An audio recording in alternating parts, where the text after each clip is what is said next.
வருஷமாக அலைனாக்காண்டி ப்ரேயர் பண்ணிட்டு தான் இருக்கோம். அவளுக்கு உப்பு சத்து அதிகமாக இருக்குது அப்படின்னு சொன்னாங்க. சரி, உப்பு சத்து கூட இருக்குது, அடிக்கடிக்கு ஃபீவர் வரும், அப்புறம் சரியாயிரும், திரும்ப ஃபீவர் வரும், திரும்ப சரியாயிரும். ஹாஸ்பிட்டலில் போய் அட்மிட் பண்ணுற அளவுக்கு போகணும் எதிர்பார்க்க. சும்மா வீட்லேயே மருந்து கொடுத்துட்டு இருந்தோம். ஒரு நாள் ரொம்ப ஃபீவர் அதிகமாகி வாமிட் வர மாதிரி ஆயிடுச்சு. வாமிட் வந்து மயங்கிட்டா, கீழே மயங்கி விழுந்ததுக்கப்புறம் ஹாஸ்பிட்டலில் கூட்டு போய் அட்மிட் பண்ணுவோம். அட்மிட் பண்ணதுக்கப்புறம் ஸ்பெஷல் சைல்டு மாதிரி ஆகிட்டா. நார்மலாக குழந்தை பேசுகிற மாதிரி பேசவே இல்லை, ஒரு மாதிரி பேச ஆரம்பிச்சு. அவளை என்ன பண்ணுறதுன்னு தெரியல. உப்பு சத்து கூட இருக்குது, சுகர் ரொம்ப லோ ஆயிடுச்சு. நம்ம ட்ரீட்மெண்ட் பண்ணி பார்ப்போம், என்ன ரிசல்ட் வருதுன்னு பார்ப்போம். ஸ்கேன் எடுக்கணும், நிறைய ட்ரீட்மெண்ட்லாம் பண்ணி பார்ப்போம். அவன் நார்மலாக ஆகிறாளான்னு பார்ப்போம். 3 நாள் டைம் எடுத்துச்சு அவன் நார்மலாக ஆகிறதுக்கு. 3 நாளுமே குழந்தை தூங்கவே இல்லை, முழிச்சுக்கிட்டே தான் இருக்கா. தூங்குனா சரியாயிரும் அப்படின்னு சொல்லுவாங்க. இன்ஜெக்ஷன் வந்து போட்டுக்கிட்டே இருப்பாங்க கையில், தூங்குறதுக்காண்டி ஸ்லீப்பிங் டோஸ் போட்டே இருப்பாங்க. அப்போ கூட இவளுக்கு தூக்கமே வராது, பேசிக்கிட்டே தான் இருப்பா, ஏதோ பேசுவா. அதுக்கப்புறம் அங்கிள்கிட்ட சொல்லி ப்ரேயர் பண்ணோம். ப்ரேயர் பண்ணி ஒரு மணி நேரத்தில் அவ நார்மலாக ஆயிட்டா. நார்மலாக ஆகி பசிக்குமா, சாப்பாடு ஏதாவது வேணும் அப்படின்னு சொல்லிட்டு சொன்னா. அதுக்கப்புறம் சாப்பாடு எதுவும் கொடுக்கக்கூடாது, ட்ரீட்மெண்ட் போயிருக்கு, கொஞ்சம் அவன் நல்லா கொஞ்சம் இன்னும் க்யூர் ஆனதுக்கப்புறம் சாப்பாடு ஏதாவது கொடுக்கலாம் அப்படின்னு சொன்னாங்க. எல்லாமே ஓகே, நார்மலாகி வீட்டுக்கு வந்தாச்சு. வீட்டுக்கு வந்ததுக்கப்புறம் திரும்ப அவளுக்கு வயிறு வலி வர ஆரம்பிச்சிச்சு. உப்பு சத்து எப்பெல்லாம் குறையுதோ அப்பெல்லாம் வயிறு வலிக்குதுன்னு ரொம்ப அழுவா. பெரியவங்க கூட அப்படி துடிக்க மாட்டாங்க. இவ இங்கேருந்து அந்த பக்கம் உருட்டுறது, கீழே பேசுறது, அப்படி இப்படின்னு பண்ணுவா, அழுவா, கத்துவா. அவளால் தாங்க முடியாது. ஒரு நாள் வந்து இங்கே வந்து ப்ரேயரில் சொன்னோம், ஜபத்தில் எல்லாரும் சேர்ந்து ப்ரேயர் பண்ணதுனால கடவுள் பூரண சுகத்தை கொடுத்துருக்காரு. இது வரைக்கும் அவள் வயிறு வலின்னு சொல்லவே இல்லை. இது வரைக்கும் எனக்கு வயிறு வலி இல்லைம்மா, நான் நல்லா தான் இருக்கேன் அப்படின்னு தான் சொல்லியிருக்கா. உப்பு சத்தும் நார்மலாக இருக்கு, அந்த மாதிரி எந்த பிரச்சனையும் இல்லை. 10 வயசு வரைக்கும் அப்படிதான் இருக்கும்னு சொன்னாங்க. ஆனால் இது வரைக்கும் அவளுக்கு எதுவுமே இல்லை. கடவுள் ப்ரேயர் பண்ணதுனால எனக்கு நிறைய பண்ணியிருக்காரு, இதையும் பண்ணாரு. கடவுளுக்கு ரொம்ப நன்றி. ஸோ எனக்காக ப்ரேயர் பண்ண எல்லாருக்குமே நன்றி. கர்த்தர் நல்லவர் என்பதை ருசித்து பாருங்கள், அவர் மீது நம்பிக்கை இருக்கிற மனுஷன் பாக்கியவான். அல்லேலூயா. கர்த்தருடைய நாமம் மகிமைப்படுவதாக. இரண்டாவதாக அருமையான ஸ்ரீபாராஜன் சிஸ்டர் சாட்சி கொடுப்பாங்க.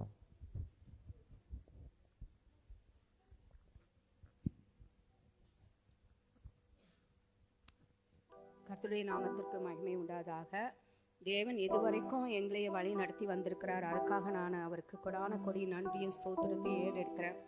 ஏன்னா அவர் எங்களை நினைச்சு பார்க்கறதற்கு நாங்கள் தகுதியற்றவர்கள் தான். ஆனால் இதுவரைக்கும் என் கணவருக்கு ஜீவனையும் 5 நாட்களையும் கொடுத்து வழி நடத்தி வருகிறார். அதற்காக நான் அவருக்கு மிகவும் நன்றி செலுத்துகிறேன். கடந்த வாரம் வெள்ளிக்கிழமை என்ன பண்ணாங்க, எங்களுக்கு எம்ஆர்ஐ ஸ்கேன் எடுக்கணும்னு சொல்லி டேட் குடிச்சிட்டாங்க. கவர்மெண்ட் ஹாஸ்பிட்டலே தான். ப்ரைவேட்னா நம்ம எப்போ வேணாலும் போகலாம், எப்போ வேணாலும் எடுத்துகிட்டு அன்றைக்கே முடிஞ்சிடும். ஆனால் கவர்மெண்ட்டுன்றதுனால எங்களுக்கு டேட் கொடுத்தது வந்து 19ஆம் தேதி கொடுத்துருந்தாங்க. அதனால் நாங்கள் அது இன்சூரன்ஸில் எடுக்கிறதுனால 19ஆம் தேதி டேட் கொடுத்தாங்க. சரி, நாங்களும் வெள்ளிக்கிழமை அன்னைக்கு காலையில் போனால் அங்கே எம்ஆர்ஐ ஸ்கேனுக்கு போய் அதை கொடுக்கும்போது அவங்க சொன்னாங்க, உங்களுக்கு இன்சூரன்ஸ் வந்து நேத்தியோடு முடிஞ்சிச்சு, இன்றைக்கி உங்களால் வந்து ஸ்கேன் எடுக்க முடியாது அப்படி சொல்லிட்டாங்க. ப்ரைவேட்லனா உங்களுக்கு வந்து பிளெயின் கான்ட்ரா எல்லாமே ஒரே நாளே எடுத்து முடிச்சிடுவாங்க. இவங்க கவர்மெண்ட் வந்து ஒரு நாளைக்கு ஒன்று சொல்லி அந்த மாதிரி தான் எடுக்கிறாங்க. அதனால் என்ன பண்ணுறது, இப்படி இன்சூரன்ஸ் வந்து முடிஞ்சு போயிடுச்சின்னு சொல்கிறாங்களே, என்ன பண்ணுறது, நீங்கள் இன்சூரன்ஸ் ஆஃபீஸில் போய் கேளுங்க, அவங்க என்ன சொல்கிறாங்களோ அதுபடி தான் செய்ய முடியும், எங்களால் ஒன்றும் பண்ண முடியாது, இன்றைக்கி நீங்கள் ஸ்கேன் எடுக்க முடியாதுன்னு சொல்லிட்டாங்க. நாங்கள் சரின்னு சொல்லி இன்சூரன்ஸ் ஆஃபீஸில் போய் உடனே போய் கேட்டதுக்கு இன்சூரன்ஸ் ஆஃபீஸில் என்ன சொன்னாங்க, நீங்கள் போய் டாக்டர்கிட்ட இந்த இன்சூரன்ஸை கேன்சல் பண்ணி வாங்கிட்டு புதுசாக அப்ளை பண்ணுற மாதிரி நீங்கள் போய் டாக்டரோட சைன் வாங்கிட்டு வாங்கன்னு சொல்லி அனுப்பிட்டாங்க. நீங்கள் சீக்கிரமாக வந்தீங்கன்னா இன்றைக்கே உங்களுக்கு இன்சூரன்ஸ் ஓகே பண்ணி இன்றைக்கே ஸ்கேன் எடுக்கிற மாதிரி நாங்கள் பண்ணுறோம் அப்படின்னு சொல்லி அவங்க சொன்னாங்க. நாங்கள் உடனே அங்கே போனால் அங்கே டாக்டர் வந்து சீஃப் டாக்டர் வந்து இதுக்கு சைனே பண்ண மாட்டேன்னு சொல்லிட்டாங்க. அப்போ தான் நான் உட்காந்துட்டே இருந்தேன். என் பிரதர் எனக்கு ஃபோன் பண்ணார், என்ன சிஸ்டர் நீங்கள் போன வேலை முடிஞ்சிச்சா என்னன்னு சொல்லி கேட்டார். அது ஏன் கேட்குறீங்க பிரதர், இந்த மாதிரி சொல்கிறாங்க, என்ன பண்ணுறதுன்னே தெரியல, இன்றைக்கி ஸ்கேன் எடுக்க முடியுமா தெரியல அப்படின்னு சொல்லி சொன்னேன். அப்போ பிரதர் சொன்னார், நீங்கள் ஸ்தோத்திரம் பண்ணிகிட்டே இருங்க, நிச்சயமாக ஆண்டவர் உங்களுக்கு இந்த காரியங்களை வாய்க்க பண்ணுவார் சொல்லி சொன்னாங்க. நானும் சரின்னு அங்கே உட்காந்துட்டு ஸ்தோத்திரம் பண்ணிகிட்டே இருந்தேன். அந்த டாக்டரா என் சைனே பண்ண மாட்டேன். நான் என்கிட்ட எந்த ப்ராப்ளமும் இல்லை, என்கிட்ட எந்த ஒரு தப்பும் கிடையாது. நான் எதுக்கு இதுக்கு சைன் பண்ணணும்? பண்ணது வந்து இன்சூரன்ஸ் ஆளுங்க தான் பண்ணாங்க. அதனால நீங்கள் இன்சூரன்ஸ் ஆஃபீஸில் தான் நீங்கள் கேட்கணும். அவங்க தான் இதை அட்ஜஸ்ட் பண்ணணும். இன்னைக்கு ஒரு நாள் அவங்க அதை அட்ஜஸ்ட் பண்ணி போடலாம்ல, ஸ்கேன் எடுக்கலாம் இல்லை அப்படி சொல்லி பேசுனாங்க. அப்புறம் அவங்களும் இன்சூரன்ஸ் ஆஃபீஸ்க்கு நிறைய ஃபோன் பண்ணி பேசுனதில் அவங்க என்ன சொன்னாங்கன்னு தெரியல. அப்புறமா கொஞ்சம் நேரம் கழித்து அவங்க வந்து ஒரு 1 ஹவருக்கு மேலே நாங்கள் அந்த டாக்டர்கிட்டே உட்காந்து போராடிட்டு இருக்கோம். அவங்களும் ஃபோன் பண்ணுறாங்க, எடுக்க மாட்டாங்க. இப்படியே தான் நேரம் போயிட்டே இருந்தது. அப்புறம் என்ன பண்ணுறதுனே தெரியல. என் பையன் சொன்னான், அம்மா இன்னைக்கு கண்டிப்பாக நம்ம ஸ்கேன் எடுக்க முடியாதும்மா, வெறுமனே தான் போக போகிறோம் அப்படின்னா. இல்லைடா இன்னைக்கு கண்டிப்பாக நடக்கும் அப்படின்னு சொல்லி நானும் சொன்னேன். அது மாதிரி இன்சூரன்ஸ் ஆஃபீஸ்க்கு அவங்க சைன் பண்ணி கொடுத்தோன்னே நேராக எடுத்துகிட்டு இன்சூரன்ஸ் ஆஃபீஸ் போனால் அவங்க சொன்னாங்க, இன்னைக்கு வந்து முடிஞ்சிச்சு, டைம் முடிஞ்சிச்சு, உங்களுக்கு ஓகே ஆகிறதுக்கு வந்து இன்னைக்கு சாயந்தரம் இல்லைன்னா நாளை காலையில் 10 மணிக்கு தான் உங்களுக்கு தெரியும். அதனால் நீங்கள் நாளை காலையில் 10 மணிக்கு போல் நீங்கள் வாங்க அப்படின்னு சொல்லி சொன்னாங்க. அப்போது என்ன இன்றைக்கே நீங்கள் எல்லாம் ஓகே பண்ணி எங்களுக்கு ஸ்கேன் எடுக்க முடிக்கப்பேன்னு சொன்னீங்களே, இப்போ இப்படி சொல்கிறீங்களேன்னு கேட்டதுக்கு, நீங்கள் லேட்டாக வந்துட்டீங்க, நீங்கள் உடனே போய் டாக்டர்கிட்ட கேன்சல் பண்ணி சைன் வாங்கிட்டு வரல அப்படி சொல்லிட்டாங்க. சரி என்ன பண்ணுறதுன்னு தெரியல, கொடுத்துட்டு நாங்கள் மட்டும் வந்துட்டோம். ஆனால் அங்கே இருக்கிற ஆண்டவர் மனுஷர் கண்களிலே தயை கிடைக்கும்படியாக செய்தார். மனுஷர் கண்களில் அந்த இன்சூரன்ஸ் ஆஃபீஸில் அவர் என்ன சொன்னார்னா, தம்பி நீ வந்து உன்னோட ஃபோன் நம்பர் கொடுத்துட்டு போ, எனக்கு இன்னைக்கு இன்சூரன்ஸ் ஓகே ஆயிடுச்சுன்னா நான் உனக்கு கால் பண்ணி சொல்கிறேன். எந்த கவர்மெண்ட் ஆஃபீஸ்லாம் அப்படி செய்யவே மாட்டாங்க. அந்த கவர்மெண்ட் ஹாஸ்பிட்டலில் அந்த மனுஷன் எங்களுக்கு அப்படி செய்தார். நாங்களும் என்ன செஞ்சிட்டோம், சரின்னு வீட்டுக்கு வந்துடலாம், இனிமேல் நாங்கள் உட்காந்து இருக்கிறது வேஸ்ட்டுன்னு சொல்லிட்டு நாங்கள் வந்து என்ன பண்ணிட்டோம், வீட்டுக்கு வந்துட்டோம். குரோம்பேட்டு சரவணா ஸ்டோர் வரைக்கும் வந்துட்டோம். வந்துட்டதுக்கு அப்புறமா எங்களுக்கு ஒரு 3:30 மணி இருக்கும். அப்போ அந்த மனுஷன் ஃபோன் பண்ணி, இது மாதிரி உங்களுக்கு இன்சூரன்ஸ் ஓகே ஆயிடுச்சு, நீங்கள் இப்போவே வந்து நீங்கள் வாங்கிக்கலாம் அப்படின்னு சொல்லி சொன்னாங்க. நான் உடனே பால் மாறாமல் நீ டேர்ன் பண்ணி நம்ம ஹாஸ்பிட்டலுக்கே போயிடுவோம், நிச்சயமாக இன்றைக்கி எடுக்க முடியும் அப்படின்னு சொல்லிட்டு நம்பிக்கையோடு நாங்கள் திரும்பி போனோம். ஷார்ப்பாக 4:30 மணிக்கெல்லாம் அந்த இடத்துல நாங்கள் போனோம். இன்சூரன்ஸ் ஆஃபீஸில் கொடுத்தாங்க. எம்ஆர்ஐ ஸ்கேன் இருக்கிற இடத்துல எடுத்துமே நாங்கள் இன்சூரன்ஸ் கொடுத்தோம். அவங்க பில் போட்டு வாங்கின்னு வர சொன்னாங்க. பில் போட்டு வாங்கின்னு வந்தோடனே ஸ்கேன் எடுக்கிற இடத்துல அதை காப்பியை கொடுத்த உடனே, நீங்கள் வெயிட் பண்ணுங்கள், உங்களுக்கு இன்றைக்கி ஸ்கேன் எடுத்துடுறோம் அப்படின்னு சொல்லி சொன்னாங்க. அன்னைக்கு ஆண்டவர் எங்களை வெறுமையாக்காமல் அந்த எம்ஆர்ஐ ஸ்கேன் பிரெயின் எடுக்கிறதுக்கு உதவி செய்தார். அவருடைய நாமத்திற்கே மகிமை உண்டாவதாக. அடுத்த நாளும் என்ன பண்ணாங்க, எங்களுக்கு கான்ட்ரா எடுக்கணும். ஆனால் அந்த ஸ்கேன் எடுத்தவன் என்ன சொன்னாங்கன்னா, நீ வந்து நாளைக்கு நான் உங்களுக்கு கால் பண்ணி உங்களை கூப்பிடுறோம், ஏன்னா கான்ட்ரா வந்து உடனே எடுக்க மாட்டோம், டாக்டர் பார்த்துட்டு ரிப்போர்ட்டை பார்த்துட்டு கான்ட்ரா எடுக்கணும்னு அவசியம் இருந்தால் தான் உங்களை கால் பண்ணி கூப்பிடுவோம். அதனால் நீங்கள் வந்துடாதீங்க, நாளைக்கு 10 மணிக்கு போல் நான் உங்களுக்கு கால் பண்ணுறேன், அதுக்கு முன்னாடி நீங்கள் பிளட் டெஸ்டெல்லாம் எடுத்துகிட்டு வாங்கன்னு சொன்னாங்க. சரி நாங்கள் பிளட் டெஸ்டெல்லாம் இங்கே சீக்கிரமாகவே கொடுத்து அந்த ரிப்போர்ட் வரத்துக்கு எங்களுக்கு 12 மணி ஆயிடுச்சு. அவங்க ஃபோனே பண்ணலை. அப்போ நான் சொன்னேன், என் பையன்ட்ட நீ வெயிட் பண்ணாத, அவங்க ஃபோன் பண்ணுவாங்கன்னு சொல்லி வெயிட் பண்ணாத, நம்ம போயிடலாம் சொல்லிட்டு நாங்களும் அந்த இடத்துல அந்த பிளட் டெஸ்ட் ரிப்போர்ட்டை வாங்கிட்டு அன்றைக்கி நாங்கள் போனோம். போனதுக்கு அப்புறமா அவங்க வெயிட் பண்ணி அங்கே போய் கொடுத்தா அந்த மனுஷன் என்ன சொன்னார், நான் தான் உங்களுக்கு ரிப்போர்ட் கால் பண்ணுறேன்னு சொன்னேனே, ஏன் வந்தீங்க நீங்கள்? டாக்டர் 5 மணிக்கு தான் பார்த்து பிளெயினோட ரிப்போர்ட்டை உங்களுக்கு பார்த்துட்டு சொல்வார் கான்ட்ரா எடுக்கலாமா வேணான்னு சொல்லிட்டு, நீங்கள் ஏன் வந்தீங்கன்னு சொல்லி எங்களை திட்டினாங்க. ஆனால் நாங்கள் வெயிட் பண்ணிகிட்டே இருந்தோம். அதுக்கப்புறம் அங்கே அவர் போனதுக்கப்புறம் ஒரு லேடி டாக்டர் அங்கே இருந்தாங்க. அவங்க கிட்டக்க என் பையன் போய் பேசினப்போ அவங்க என்ன பண்ணாங்க, உடனே அந்த பில் எடுத்துன்னு போயிட்டு நீங்கள் பில் போட்டுட்டு வாங்க, இன்றைக்கி உங்களுக்கு கான்ட்ரா எடுத்துலாம் சொன்னாங்க. ஸோ அன்றைக்கும் நாங்கள் போன காரியத்தில் ஆண்டவர் எங்களுக்கு ஜெயித்து கொடுத்தார். எம்ஆர்ஐ ஸ்கேனும் கான்ட்ரா ஸ்கேனும் எடுத்து ரிப்போர்ட்டெல்லாம் திங்கட்கிழமை வாங்கி எல்லா டாக்டர்ஸையும் போய் பார்க்கும்படியாக எல்லாவற்றிலும் என் தேவனாகிய கர்த்தர் எங்களோடு கூட இருந்து எல்லா காரியங்களையும் எங்களுக்கு வாய்க்க பண்ணி கொடுத்தார். கர்த்தருடைய நாமத்திற்கே மகிமை உண்டாதாக. கர்த்ததாமே இந்த சாட்சியை அங்கீகரித்து ஆசீர்வதிப்பாராக. ஆமேன்.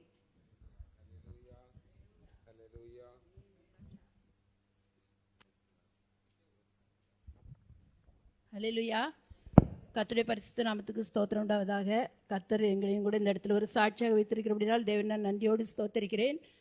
எங்களுடைய மகளுக்கு குழந்தை திருமணமாகி 15 ஆண்டுகளாக குழந்தை இல்லாமல் இருந்தால் ரொம்ப நிந்தைகளையும் அவமானங்களையும் அனுபவித்த நேரத்தில் குழந்தை இனி இருக்குமாங்கிற ஒரு சந்தேகம் கூட வர ஆரம்பிச்சிட்டு. அதுக்கு முன்னால் நான் விசுவாசத்தோடு கண்டிப்பாக குழந்தை இருக்கும்னு சொல்லுவேன். ஆனால் என் உள்ளத்துல ஒரு சந்தேகம் வந்துச்சு, இத்தனை வருஷம் ஆயிட்டு இனி குழந்தை இருக்குமாங்கிற ஒரு சூழ்நிலை வந்துச்சு.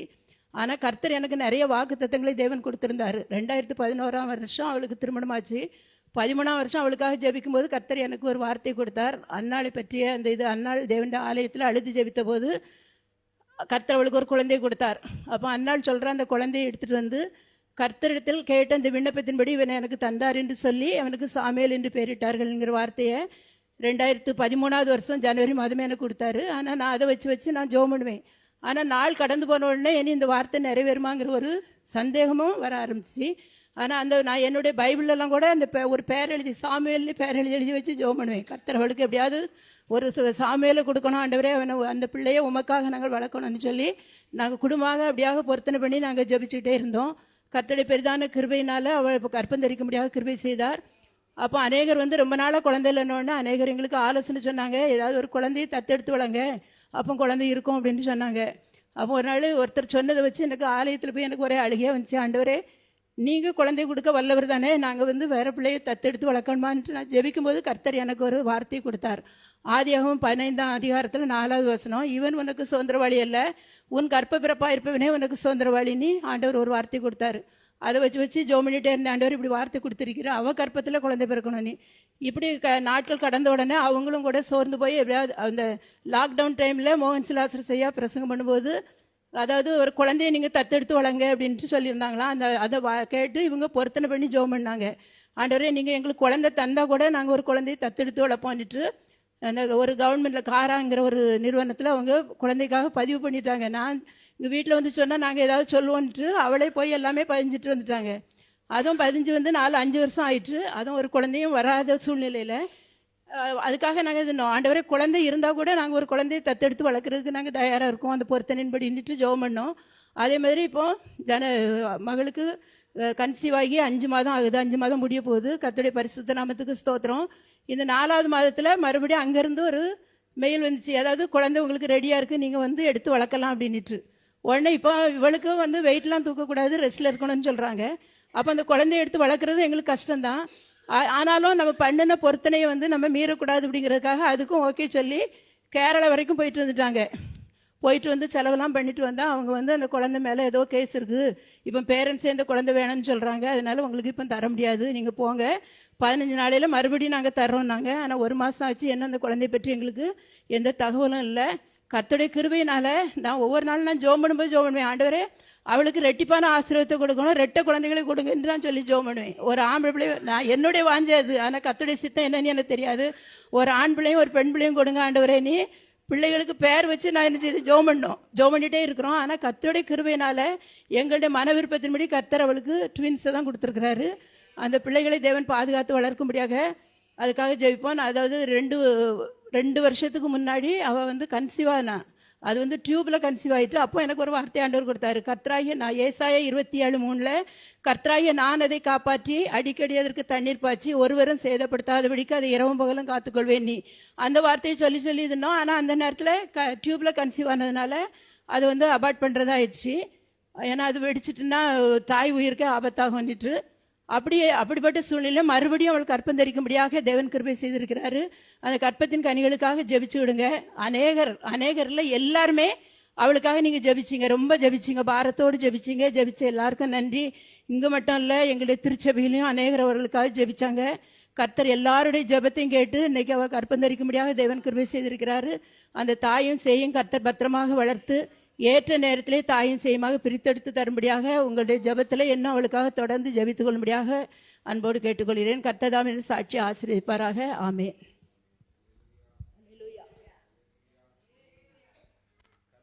இந்த சாட்சிகள் எல்லாம் தொடர்ந்து இன்னொரு சாட்சியை நாங்கள் பரிசுத்த நாமத்துக்கு மகிமை உண்டாதாக. ஆண்டவர் என்னையும் சாட்சி அனைத்துக்கு நன்றி செலுத்துகிறேன். என்னோட சித்தப்பா பெரியப்பா பொண்ணு தான் சொந்தம். எங்கள் அப்பா கூட பிறந்தவங்க கிடையாது, எங்கள் தாத்தாவுக்கு அப்படி சொந்தம். எங்கள் ஊர் தான். என்னது அவங்களுக்குள்ள பிரச்சனை, டைவர்ஸ் கேட்குறாங்க அப்படின்னு சொல்லி எங்கள் மக அந்த பொண்ணுக்கிட்ட, எங்கள் பெரியப்பா பொண்ணுக்கிட்ட நம்பர் கொடுத்து ஐயா கிட்ட ஃபோன் பண்ணி ப்ரேயர் பண்ண சொல்லியிருக்காங்க. ஐயா சில வார்த்தை என்கிட்ட சொன்னாருங்க, இந்த மாதிரிம்மா இப்படி ஆனால் இப்படி ஆகிடும், ஆண்டவர் வெளிப்படுத்தினார் அப்படின்னு சொன்னாங்க. நான் ஜெபிச்சிட்டு இருந்தேன். கண்டிப்பாக கர்த்தர் அதுலேருந்து விடுவிப்பார், அந்த குடும்பத்தை கண்டிப்பாக நிலைநிறுத்துவாருங்கிற ஒரு நம்பிக்கை எனக்குள்ளே இருந்துச்சு. போன மாதம் நான் வரும்போது ஐயா சொன்னாங்க, அந்த வீட்டில் வெள்ளிக்கிழமை அன்னைக்கு ஒரு இருள் வெளியில் விலகுனாம நான் தரிசனம் கண்டேன்னு சொன்னாங்க. நான் என் பொண்ணுகிட்ட சொன்னேன், ஐயா அந்த மாதிரி சொல்லியிருக்காங்க, அவங்க வீட்டில் எதனான்னா ஐயாவுக்கு இன்ஃபார்ம் பண்ண சொல்லுமா அப்படின்னு என் மகள்கிட்ட சொன்னேன். இப்போது போன வாரம் செவ்வாய்க்கிழமை புதன்கிழமை என் தங்கச்சி பொண்ணுக்கு நிச்சயம் நான் ஊருக்கு போயிட்டு வந்தேன். அப்போ நான் எங்கள் அம்மா வீட்டுக்கு நான் போகல, என் தங்கச்சி வீட்டோட நான் ரிட்டர்ன் வந்தேன். மகன் எல்லாருமே போயிட்டு அங்கே வந்தாங்க. பார்த்தீங்கன்னா கத்தர் வேண்டாம் அப்படின்னு 2 குழந்தைய தூக்கிட்டு அம்மா வீட்டோட போயிடுச்சு அந்த பிள்ளை. என் தங்கச்சி வீட்டில் கொஞ்சம் வசதி கம்மி, அந்த பையன் தண்ணி அடிக்கிற பையன் அப்படின்னு சொல்லிட்டு அந்த குழந்தைய பிரித்து கூட்டிகிட்டு போயிட்டாங்க. ஆனால் கர்த்தருடைய பெரிதான கிருபையில் இங்கே நடக்கிற இந்த ஜெபத்து மூலியமா கர்த்தர் அந்த குடும்பத்தில் ஒரு ஒற்றுமையும் சமாதானத்தையும் கொடுத்து அந்த பிள்ளை திரும்பி வந்து குடும்பம் பண்ண ஆண்டவர் உதவி செய்திருக்கார். அதற்காக ஆண்டவர் கோடான கோடி நன்றி.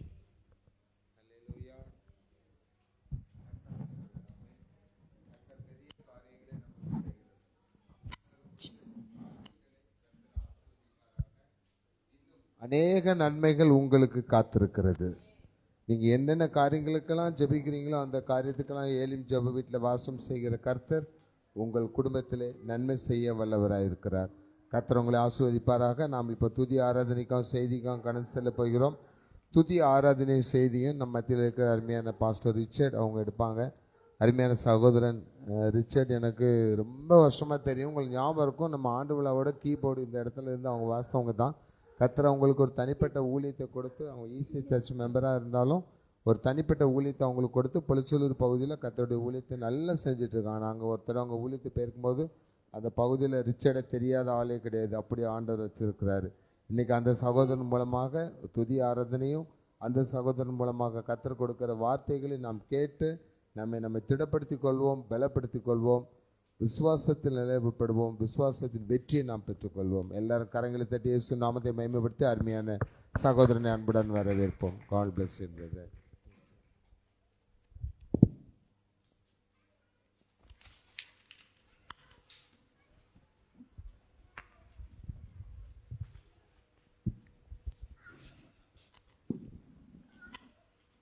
அல்லேலூயா, அல்லேலூயா, அல்லேலூயா. கர்த்தர் நல்லவர், அவர் கிருபை என்றும் உள்ளது. கர்த்தர் நல்லவர் என்பதை ருசித்து பாருங்க. ருசித்து பார்த்துருக்கிறீங்களா? இப்போ கூட நம்ம ருசித்து பார்த்தோன்னு நினைக்கிறேன். அல்லேலூயா. எப்படி சொல்லுங்க? டிரான்ஸ்ஃபார்மர் ஒர்க் ஆகலை அப்படி சொன்னாங்க. அப்படின்னா அது ரெடியாகி கரண்ட் வருவதுக்கு சாயங்காலம் ஆகிடும். கர்த்தர் நல்லவராக இருக்கிறார். அது எப்படி ரெடி ஆச்சுன்னு தெரியாது. நான் சொன்னேன், மெசேஜ் கொடுக்கறதுக்கு முன்னாடி, துதி ஆறதுக்கு முன்னாடி, நாங்கள் வெட்கப்பட்டு போகாதபடிக்கு என் தேவன் எங்களுக்கு உதவி செய்ய வேண்டும். எப்படி நடக்கும்னு தெரியாது, ஆனால் நடக்கணும். அது நம்ம ஆராதிக்கிற தேவன். இப்போ கண்களுக்கு முன்பாக இந்த பிரச்சனை இருக்கு, நடக்காத நம்ம நினைக்கலாம். ஆனால் தேவன் பிரச்சனைகளை பார்க்கிறவர் அல்ல, பிரச்சனைக்கு அப்புறம் நடக்கிற அற்புதங்களை செய்கிற தேவனா இருக்கிறார். ஹல்லேலூயா. விசுவாசிக்கிறவங்க இன்னும் கொஞ்சம் நல்லா சத்தமா ஹல்லேலூயா, இன்னும் கைகளை தட்டி தேவனை ஆராதிக்க வந்திருக்கிற உற்சாகமா கைகளை தட்டி. எல்லாம் தேவனை நம்புகிற பிள்ளைகள் தானே. கர்த்தர் நல்லவர், உம்மை நம்பும் நான் பாக்கி. கொஞ்ச நேரம் உட்காந்து ஒரு சரணம் பாடலாம். உட்காந்து கொஞ்ச நேரம் ஓகேங்களா? ஒரு நிமிஷம் ஒரு ஸ்டான்ஸா உட்காந்து கொஞ்சம் ரிலாக்ஸா இந்த ஒரு ஸ்டான்ஸா பாடலாம். அதுக்கப்புறம் ஆராதனைக்குள்ள கடந்து போவோம். கர்த்தர் நல்லவர். ஸோ தெரிந்த பாடலோடு கூட இணைந்து நம்ம பாடுவோம். உம்மை நம்பும் நான் பாக்கியவான், உம்மையே நம்பியிருப்பேன். உம் அன்பை நம்பும் நான் பாக்கியவான், உம் அன்பையே நம்பியிருப்பேன். உம்மை நம்பும் நான் பாக்கியவான், உம்மையே நம்பியிருப்பேன்.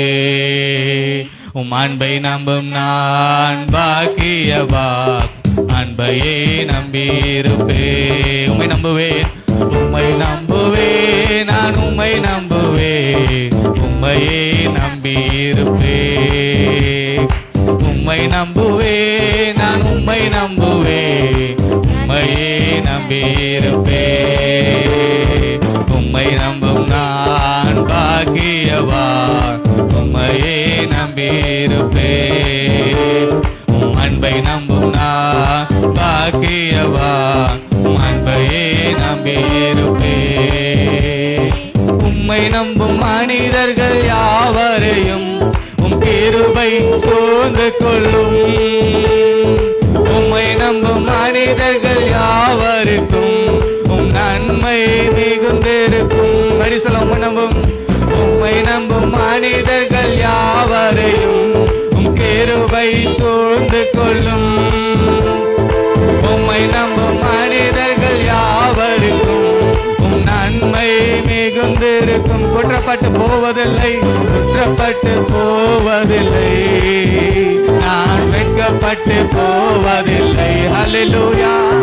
குற்றப்பட்டு போவதில்லை, நான் வெட்கப்பட்டு போவதில்லை. அதனால் உம்மை நம்புவேன், உம்மை நம்புவேன், நான் உம்மை நம்புவேன்.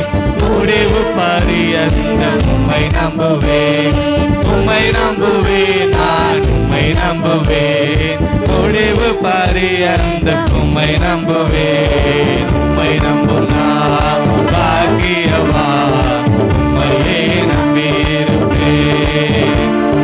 அன்பை நம்பும் நான் பாக்கியவான், அன்பையே நம்பியிருப்பேன். ஹல்லேலூயா. நம்மலாம் பாக்கியவான்களாமே. ஏன் நம்மலாம் ஆண்டவரை நம்புகிற பிள்ளைகள், வேற மனுஷர்களை நம்புகிற பிள்ளைகள் அல்ல. மனுஷனை நம்புவதை பார்க்கலும், சூழ்நிலைகளை நம்புவதை பார்க்கலும் கர்த்தர் பேர்ல பட்டதலா இருப்பதே நலம். அதுதான் நலம், வேற எதுவுமே நலமே கிடையாது. கையில 1000 ரூபாய் வச்சிருந்தா அந்த 1000 ரூபாய் உடனே செலவாகும்படியான சூழ்நிலைகள் உடனே வரும். அந்த 1000 ரூபாய் நம்பிக்கொண்டு இருக்கக்கூடாது. மறுநாள் ஆண்டவர் கொடுக்க போகிற இன்னொரு 1000 ரூபாய் நம்பிக்கொண்டு இருக்கணும். ஆமென். கர்த்தர் அப்படிப்பட்டவர். காணப்படாதவர்களின் நிச்சயத்தை குறித்து நமக்கு விசுவாசத்தை தூண்டுகிற தேவனா இருக்கிறார்.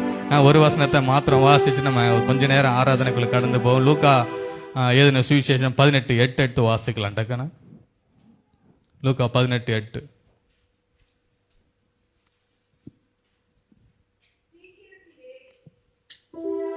அதான் சீக்கிரத்திலே அவர்களுக்கு நியாயம் செய்வார் என்று உங்களுக்கு சொல்லுகிறேன். ஆகிலும் மனுஷகுமாரன் வரும்போது பூமியிலே விசுவாசத்தை காண்பாரோ என்றார். ஆமென். பூமியிலே விசுவாசத்தை காண்பாரோ. சரி, கொஞ்ச நேரம் எல்லாம் எழுந்து ஒரு 10 நிமிடம் நம்ம ஆராதனைக்குள்ள கடந்து போவோம். நான் நடந்து வந்த பாதைகள் கரடு மேடுகள், உங்க கிருபை என்னை தாங்கியது அன்பு இயேசு. இந்த பாடலை எல்லாம் அந்த பாட்டுல கொஞ்சம் வரிகள் மாறி இருக்கும், ஓகேங்களா? அதுல அனிதா கிங்ஸ்லி பாஸ்டர் அவங்க கொஞ்சம் அதை கரெக்ட் பண்ணி பாடியிருப்பாங்க விசுவாசத்தோடு கூட. ஸோ அந்த பாடலை என்னோடு கூட நீங்க இணைந்து பாடுங்க. கர்த்தர் நல்லவர். ஸ்தோத்திரம்.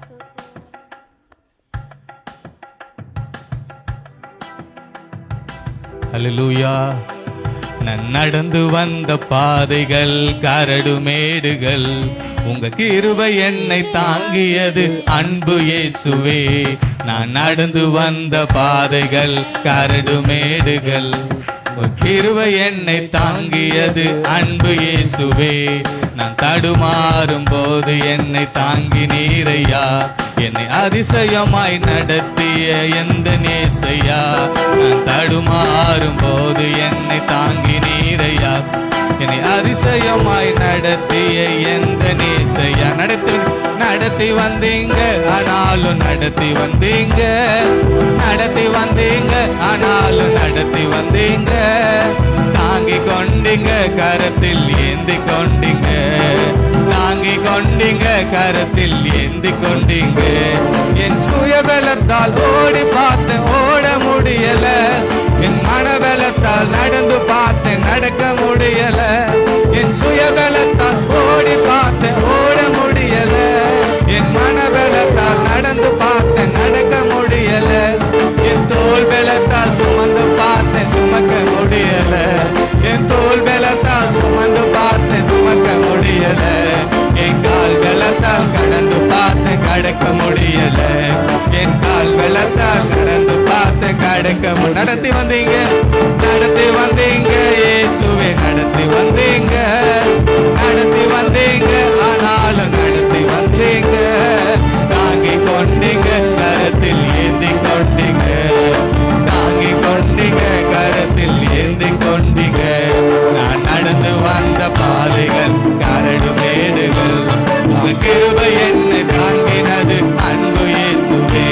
நான் தடுமாறும் போது என்னை தாங்கி நீரையா, என்னை அதிசயமாய் நடத்திய எந்த நேசையா. என் ஆள் பலத்தால் ஆள பார்த்து ஆள முடியல, என் பணபலத்தால் படைக்க பார்த்த படைக்க முடியல. சென்று என் ஆள் பலத்தால் ஆள பார்த்த ஆள முடியல, என் பணபலத்தால் படைக்க பார்த்த படைக்க முடியல. என் சொல் பலத்தால் சாதிக்க பார்த்து ஒன்று முடியல, என் சொல் பலத்தால் சாதிக்க பார்த்து என் வாய் பலத்தால் வாழ பார்த்து வாழ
வல்லவரே, சர்வ வல்லவரே. எல்லாம் கண்களை மூடி, எல்லாம் கண்கள் மூடி கொஞ்ச நேரம்.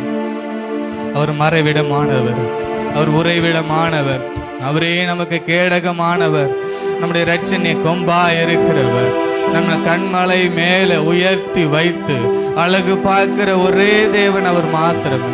மனுஷன் எந்த நேரத்துல நம்மளை கீழே விழ தள்ளலாம் என்று சொல்லி காத்து கொண்டிருக்கலாம். பிசாசானவன் கெஞ்சிக்கிற சிங்கம் போல நம்மளை கீழே விழ செய்யும்படி காத்து இருக்கலாம். ஆனா நம்மளை உயர்த்துவதற்கு ஒரே எண்ணம் கொண்டிருக்கிற ஒரு தேவன் நம்மோடு கூட இருக்கிறார். அவர் எப்பொழுதுமே மனிதனுக்கு நன்மை செய்ய நினைப்பாகவே இருக்கிறார். நம்ம மேல நினைப்பாகவே இருக்கிற தேவன் நமக்காக உண்டு. சோர்ந்து போக தேவையில்லை, கவலை அடைய தேவையில்லை, நம்ம எதை குறித்து பயந்த நடுங்கி கொண்டு இருக்க தேவையில்ல, பணம் இல்லைன்னு கவலை இல்ல தேவையில்ல. கர்த்தர் நமக்கு இருக்கிறார். எது இல்லைனாலும் பரவாயில்ல, தேவன் நமக்கு இருக்கிறார். அவர் நமக்கு துணையா இருக்கிறார். நீரன் துணையா இருக்கிறேன் என்று சொல்லி தாவீது பக்தன் பாடுகிறார். நன்றி நன்றி நன்றி செலுத்துறோம். அவர் மறைவில தங்கி இருக்கிற பிள்ளைகளுக்கு ஒரு தீங்கும் நேரிடாது. இஸ்ரவேல் ஜனங்கள் அவருடைய மறைவிலே தங்கியிருந்தாங்க. எத்தனை வாதைகள் வந்த போதும் கூட அந்த இஸ்ரவேல் ஜனங்கள் தங்கி இருந்த இடத்துல ஒரு மனுஷனை அது சேதப்படுத்தவில்லை. அவங்க எல்லாம் தேவனுடைய மறைவில தங்கி இருந்ததுனால ஒரு தீங்கும் அவங்களை சேதப்படுத்தாதபடிக்கு தேவனுடைய பிரசன்னம் அவர்களை பாதுகாத்தது.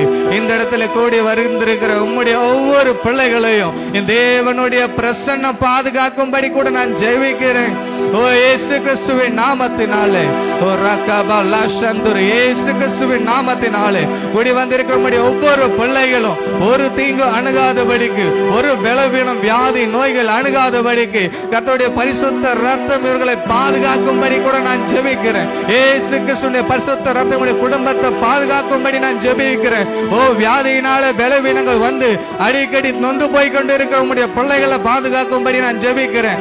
டயபெட்டிஸ் நோய் இனி இது தீராதா, இந்த மாத்திரை மருந்து நான் எடுப்பதை எப்பொழுது விடுவேன் என்று சொல்லி ஏங்கிக் கொண்டிருக்கிற உங்களுடைய பிள்ளைகள் இயேசு கிறிஸ்துவின் நாமத்தினாலே அந்த இன்சுலின் சுரப்பிகள் திரும்பவும் சுரக்கும்படி இயேசுவின் நாமத்தால் ஆசீர்வதிக்கிறேன். இயேசுவின் நாமத்தினாலே ஆசீர்வதிக்கிறேன். கர்த்தாவே, அந்த உறுப்புகள் செயல்படுவதாக. எதெல்லாம் இவங்க நடக்க முடியாதபடிக்கு கால் பலவீனங்கள் இருக்கிறதோ இயேசு கிறிஸ்துவின் நாமத்தினாலே தகப்பனே முட்டுவலி பிரச்சனைகள் நிர்மூலமாகட்டும். இயேசுவின் நாமத்தை அந்த ஜெபங்கள் திரும்ப ஒட்ட வைக்கும்படி நான் ஜெபிக்கிறேன்.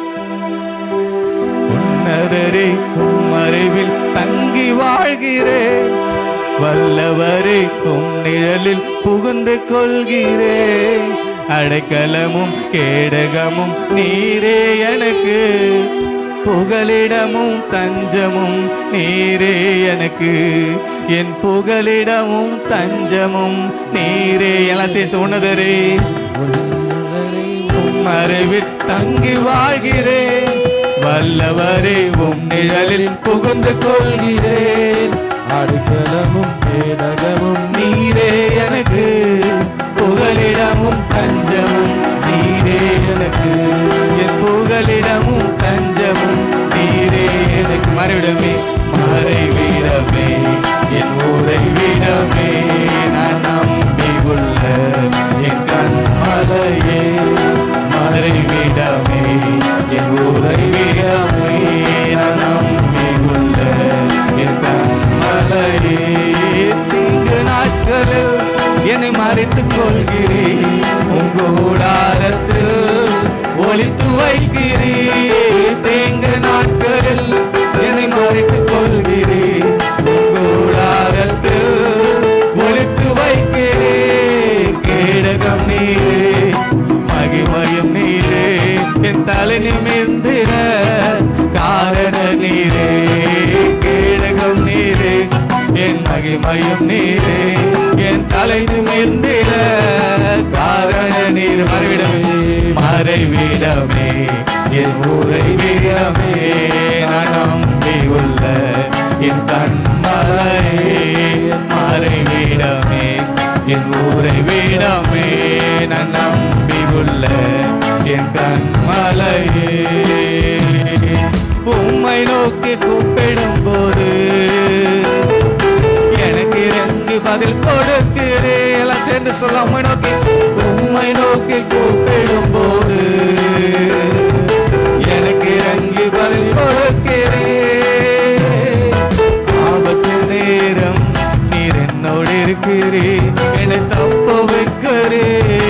கனப்படுத்துகிறீர். என் ஆபத்து நேரம் நீரோடு இருக்கிறீர். என்னை தப்பு வைக்கிறீர். என் ஆபத்து நேரம், என் ஆபத்து நேரம் நீரோடு இருக்கிறீர். என்னை தப்பு வைக்கிறீர். என்னை கனப்படு. என் ஆபத்து நேரம், என் ஆபத்து நேரம் நீரோடு இருக்கிறீர். என்னை தப்பு வைக்கிறீர். கனப்படு. மறைவிடமே, மறைவிடமே, என் உறைவிடமே, நான் நம்பி உள்ள என் கண்மலையே. மறைவிடமே, என் உறைவிடமே, நான் நம்பி உள்ள என் கண்மலையே. என் ஆதரவு கோலே, அடைக்கலம் நீரே, அரணான பட்டணம் நீரே, என் அழகான பட்டணம் நீரே. என் ஆதரவு கோலே, என் ஆதரவு கோலே, என் அடைக்கலம் நீரே, அழகான பட்டணம் நீரே, என் அழகான பட்டணம் நீரே. இடத்தில் பூச்சிக்கு நல்ல வாழ்க்கை தந்தீரே, என்னை நல்லவனாக்கி அலையில் வைத்து கொண்டீரே. இடத்தில் பூச்சிக்கு நல்ல வாழ்க்கை தந்தீரே, என்னை நல்லவனாக்கி அலையில் வைத்து கொண்டே. இடத்தில் பூச்சிக்கும், இடத்தில் பூச்சிக்கும் நல்ல வாழ்க்கை தந்தீரே, என்னை நல்லவனாக்கி அலை வைத்து கொண்டீரே. உள்ளமெல்லாம் உருகுதையா உங்கள் நண்பை நினைக்கையிலே, உள்ளமெல்லாம் உருகுதையா உங்கள் நண்பை நினைக்கையிலே. தன்னாலே கண்டு கலங்குது கதாவே உம்மை நினைக்குது. தன்னாலே கண்டு கலங்குது கதாவே உம்மை நினைக்குது. இடத்தில் போச்சுக்க நல்ல வாழ்க்கை அல்லேலூயா, என்னை நல்லவனாக்கி அலையில் வைத்து கொண்டே. போச்சுக்க நல்ல வாழ்க்கை நல்லவனாக்கி அலையில் வைத்து கொண்டீரே. மறைவிடமே, என் உறைவிடமே, நான் நம்பி உள்ள என் கண்மலையே. மறைவிடமே, என் உறைவிடமே, நான் நம்பி உள்ள என் கண்மலையே. மறைவிடமே, மறைவிடமே, என் உறைவிடமே, நான் நம்பி உள்ள என் கண்மலையே. மறைவிடமே, என் உறைவிடமே, நான் நம்பி உள்ள என் கண்மலையே. அல்லேலூயா. கர்த்தாவே ஸ்தோத்திரம். நீர் எங்கள் மறைவிடம், எங்கள் ஒவ்வொருவருக்கும் நல்ல வாழ்க்கை கொடுத்து இருக்கிறேன். பாவத்துல சாபத்துல விழுந்து கிடந்து இருந்த எங்களை தூக்கி எடுத்து நாங்க உண்மை தேடி வரல சுவாமி. நாங்க ஒருவரும் தகப்பனே உண்மை தேடி வரல, எங்களை தேடி என் தேவன் உங்களுடைய மகிமையுள்ள சிங்காசனத்தை விட்டு இறங்கி வந்தீங்கப்பா. இந்த பாவம் நிறைந்த பூமியில வாழுகிற மனுஷன் பாவத்திலிருந்து விடுதலை அடையும்படி என் தேவாதி தேவன் இறங்கி வந்தீங்க. உங்களுடைய ஒரே பேரான குமாரனை எங்களுக்காக ஜீவ பலியாக சிலுவையிலே கொடுத்தீங்கப்பா. நாங்க இதற்கு எந்த பிரயாசமும் படல. எங்களுக்காக நீர் பெரிய விலைக்கிரயத்தை செலுத்த இருக்கிறீர், பெரிய விலைக்கிரயத்தை செலுத்த இருக்கிறீர். இதற்கு நாங்க என்னத்தை செலுத்துவோம்? எங்களுக்காக இருக்கிற இந்த ஒரு வாழ்க்கை, இந்த ஒரு வாழ்க்கையை உமக்கு பிரியமுள்ள வாழ்க்கையாக வாழ்ந்து உமது வருகையிலே உம்முடைய ராஜ்யத்திலே நாங்க பங்கடையணும்ப்பா. இங்க கூடி வந்திருக்கிற ஒரு பிள்ளையும் தன்னுடைய ரட்சிப்பை இழந்து போய்விடாதபடிக்கு உம்முடைய வருகையில ஒவ்வொருவரும் பங்கடையும்படி ரட்சிப்பின் பாத்திரத்தை பிடித்து கொண்டு நடக்கிற பிள்ளைகளா, ஓ தேவ ஆவியானவருடைய அபிஷேகத்தை பெற்று அனல் கொண்டு எழும்புகிற பிள்ளைகளா, இவங்க ஒவ்வொருவரும் தேவன் அபிஷேகத்தை கொடுத்து ஆசீர்வதிக்கும்படி தகப்பனே தேவ ஆவியானவருடைய அபிஷேகம் இவங்களுக்குள்ள இறங்கி வரட்டும். பரிசுத்த ஆவியானவருடைய தொடுதல் இவர்களுக்கு என்ன காரியங்களை எதிர்பார்த்து காத்திருக்கிறாங்களோ, இதுவரைக்கும் என்னுடைய வாழ்க்கையில நடக்காத அநேக நன்மைகள் ஏராளம் உண்டு. இனி அது தடைபடுவதில்லை. எரிகோவின் தடைகள் விழுந்து போனது. அதே போல இயேசுவின் நாமத்தினாலே ஜெபிக்கிற வேளையில இவங்களுடைய வாழ்க்கையில காணப்படுகிற கட்டுகள் முறியடிக்கப்படுவதாக. இயேசுவின் ரக்கலா சந்துரிய லக்கடன. நன்றி அப்பா, நன்றி, நன்றி அப்பா. துதிக்கிறோம். துதிப்பதற்காக இப்படிப்பட்ட இடத்தை, இப்படிப்பட்ட ஒரு கூடுகையை எங்களுக்காக ஏற்படுத்தி கொடுத்திருக்கிறேன். தகப்பனே இந்த பிரசன்னத்தை அநேகம் பேர் ஒருவேளை இழந்து போயிருக்கலாம். தகப்பனான நாங்க இழக்காதபடிக்கு தகப்பனை எங்களை அழைத்து கொண்டு வந்திருக்கிறீர், எங்களை கூட்டி கொண்டு வந்திருக்கிறீர். ஓ, இது உம்முடைய திட்டமா இருக்குது, இது உம்முடைய சித்தமா இருக்கிறது அப்பா. ஓ, மனுஷன் எங்களுக்கு தீங்கு செய்ய நினைக்கலாம், பிசாசானவன் எங்களுக்கு தீங்கு செய்யும்படி காத்திருக்கலாம். என் தேவன் எங்களுக்கு நன்மை செய்கிறவரா இருக்கிறீர். என் தேவன் எங்களுக்கு நன்மை செய்வதை தவிர நீர் ஒன்றும் எங்களுக்காக நினைப்பது அல்ல அப்பா. ஒரு நாள் எங்களுக்கு தீங்கு நினைப்பவர் நீர் அல்ல. நீ நன்மை செய்கிறவராய் சுற்றி வந்தது போல இப்பொழுது இங்க கூடி வந்திருக்கக்கூடிய ஒவ்வொரு பிள்ளைகளுக்கும் வாழ்க்கையில நன்மை செய்ய வேண்டும்படி நான் ஜெபிக்கிறேன். இயேசு கிறிஸ்துவின் நாமத்தை ஒவ்வொருவரும் வாழ்த்தி ஆசீர்வதிக்கிறேன். இயேசுவின் நாமத்தில் ஜெபிக்கிறோம் நல்ல பிதாவே, ஆமென். ஹல்லேலூயா, ஹல்லேலூயா. அமர்ந்து கொள்வோம். கர்த்தருடைய நாமம் மகிமைப்படட்டும்.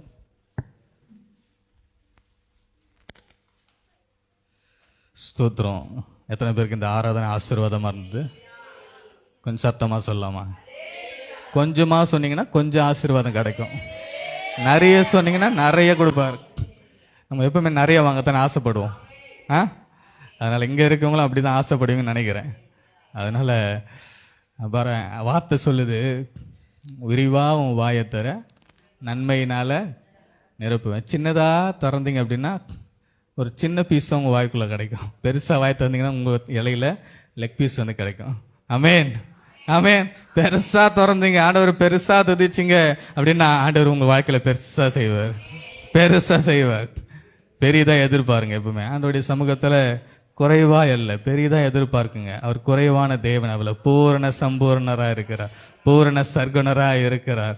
அதுங்க எதை கேட்டாலும் நீங்க என்னால இதுதான் முடியும் அப்படின்னு சொன்னீங்கன்னா உங்களால இதுதான் முடியும். உங்களால முடியாத தேவனாலே எல்லாம் கூடும். அவர் கரத்தினாலே எல்லாம் வாய்க்க. அவர் வார்த்தையை அனுப்பி ஜீவனை கொடுக்கிற தேவன். எங்க அனுப்பினார் சொல்லுங்க பார்க்கலாம். எந்த இடத்துல வார்த்தை அனுப்பி ஜீவனை கொடுத்தாரு சொல்லுங்களேன். எந்த இடத்துல வார்த்தையை அனுப்பி ஜீவனை கொடுத்தாரு? யாருக்கு கொடுத்தாரு?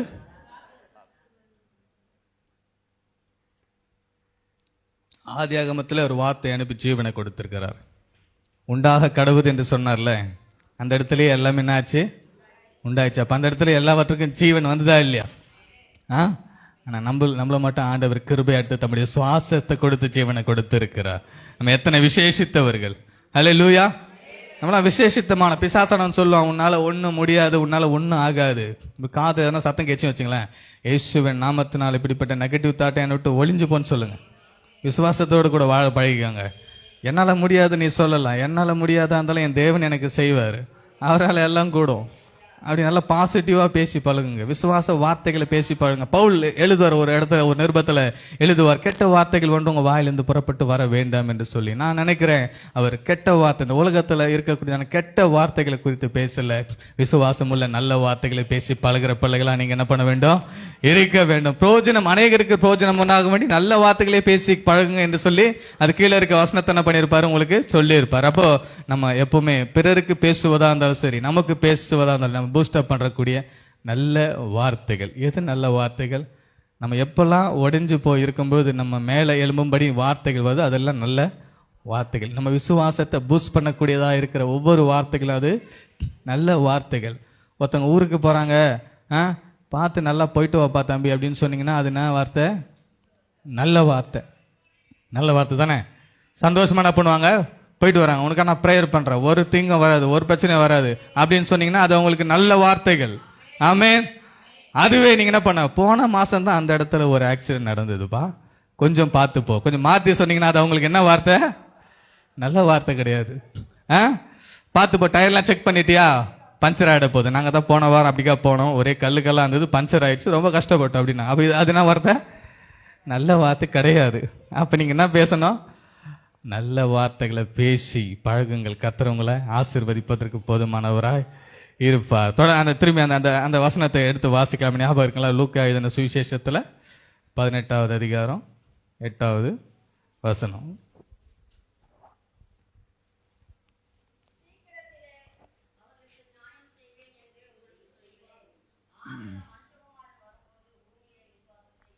ஆமென். மனுஷகுமாரன் பூமியில என்னத்தை தான் பார்ப்பாரு? ஆமா, ஜபத்தை பார்ப்பாரா? உபவாசத்தை பார்ப்பாரா? நீங்க துதிக்கிறத பார்ப்பாரா? கவலை கண்ணீர்லாம் பார்க்கறாரா? எதை தான் பார்க்குறாரு? விசுவாசத்தை தான் பார்க்குறாரு. நம்மளாம் என்ன வாழ்க்கை வாழ்ந்துட்டு இருக்கிறோன்னு சொல்லுங்க பார்க்கலாம். விசுவாச வாழ்க்கை. தேவனை நம்பி இருக்கிற பிள்ளைகள் எல்லாம் விசுவாசத்துல தான் வாழ்றோம். ஏதோ வாழ்றோம் இல்ல, விசுவாசத்துல தான் வாழ்றோம். யாருக்குமே தெரியாது நாளை என்ன நடக்க போகிறது என்று சொல்லி. ஆனா எல்லாரும் நம்ம நம்பி வாழுகிறோம்னா விசுவாசத்துல வாழ்கிறோம். விசுவாசத்தை துவக்குகிறோம் அவரு தான், முடிக்கிறோம் அவர் தான். எப்ப முடியும்னு சொல்லுங்க நம்முடைய விசுவாசம்? ஆண்டவருடைய வருகைக்கு அப்புறம். ஆமென். அதுக்கப்புறம் நம்ம விசுவாசிக்கவே தேவையில்லை, காணாததை விசுவாசிக்கவே தேவையில்லை. அப்ப எல்லாத்தையும் நம்ம கண்டு விசுவாசிக்கிறவர்களா இருக்கிறோம். ஆமென். தேவன் இருக்கிறார், தூதர்கள் இருக்கிறாங்க, அந்த இடத்துல பரலோக ராஜ்யம் இருக்கு. இதெல்லாம் நம்ம கண்டு பார்க்க போறோம். அப்ப நம்ம விசுவாசிக்கவே தேவையில்லை. அதனால விசுவாசத்தை முடிக்கிறவரும் அவர் தான். நம்மளை அழைத்து கொண்டு போய் அந்த இடத்துல அவர் வைப்பார்ல, அப்ப நம்முடைய விசுவாசம் எல்லாம் முடிவுக்கு வரும். நம்ம விசுவாசிச்சோம் பரலோக ராஜ்யம் இருக்கு, எனக்காக ஆண்டவர் ஒரு ஸ்தலத்தை ஆயத்தம் பண்ண போகிறேன்னு சொல்லிட்டு போனாரு, ஆயத்தம் பண்ணி வச்சிருக்கிறார், இடம் இதுதான் அப்படி நீங்க உள்ள போய் பிரவேசிக்கும் பொழுது உங்களுடைய விசுவாசம் முடிவுக்குள்ள ஒரு விசுவாசத்தை துவக்கிறவரும் அவர் தான், முடிக்கிறவரும் அவர் தான். கர்த்தர் நல்லவர். விசுவாசத்தை தான் ஆண்டவர் பார்க்கிறார். விசுவாசத்துக்கு தான் பிரச்சனை அதிகமா வரும். ஓகேங்களா? எல்லாருக்கும் வரும். ஓகேங்களா? நல்ல பழுத்த விசுவாச மக்களுக்கும் வரும், ஊழியர்களுக்கும் வரும். யாருக்கு வேணா அந்த பிரச்சனைகள் வந்து கொண்டு தான் போவோம். ஆனா அதுல நம்ம உறுதியா இருக்க வேண்டும். எபிரேயர் 11:1 எடுத்து வாசிக்கலாம், டக்கு டக்குன்னு வாசிக்கலாம். நேரம் கொஞ்சம் தான் இருக்கு. அதுக்குள்ள முடிஞ்ச அளவுக்கு சில காரியங்களை உங்களோடு கூட பகிர்ந்து உங்களை ஆசீர்வதிக்கும்படி 11:1.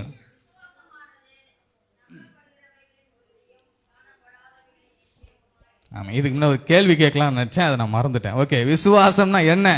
ஆன்சரே நீங்க என்ன பண்ணீங்க, படிச்சிட்டீங்க இப்போ. விசுவாசம்னா என்ன? நம்பப்படுகிறவர்களுடைய உறுதி, காணப்படாதவர்களுடைய நிச்சயம், அவ்வளவுதான் விசுவாசம். ஆனா இது ஈஸியா இருக்குது சொல்றதுக்கு, ஆனா நம்ம வாழ்க்கையில அதை ஃபாலோ பண்றது ரொம்பவே கஷ்டம், ரொம்பவே கஷ்டம். அது கண்டிப்பா அனுபவத்துல இருக்கிறவங்களுக்கு தான் தெரியும். ஆன்டி சாட்சி சொன்னாங்க, அவங்க இத்தனை வருஷம் விசுவாசத்துலாம் இருந்தாங்க. அந்த இந்த இத்தனை வருஷம் டிராவல்ல எத்தனை சோதனை வந்திருக்கும். விசுவாசத்துடைய அளவு ஒரு ஸ்டாண்டர்ட் கிடையாது. ஓகேங்களா? அது கூடவும் செய்யும், குறைவும் செய்யும். குறைந்து போய்விடும் போது நம்ம ஒன்று போய்விடக்கூடாது. கர்த்தருடைய வார்த்தையில நம்ம பலப்படணும். அதுதான் அடுத்தடுத்து நம்ம வாசிக்க போறோம். பாருங்க, தானியேல் விசுவாசத்துல உறுதியா இருந்தார். ஓகேங்களா? வசனத்தெல்லாம் எடுத்து வாசிக்கிட்ட டைம் இல்லை, அதனால சில 3 அந்த 11 அதிகாரம் முழுவதும் நீங்க எடுத்து வாசிச்சுன்னா கண்டிப்பா உங்களுக்கு தெரிஞ்சிருக்கும். அதுல ஒரு பெரிய லிஸ்ட் வந்து இருக்குது இல்ல, விசுவாச பட்டியல்ல ஒரு பெரிய லிஸ்டே இருக்கு. 7வது வசனத்தை வாசிங்களா, எடுத்து வாசிக்கலாம். அதுல 11:7.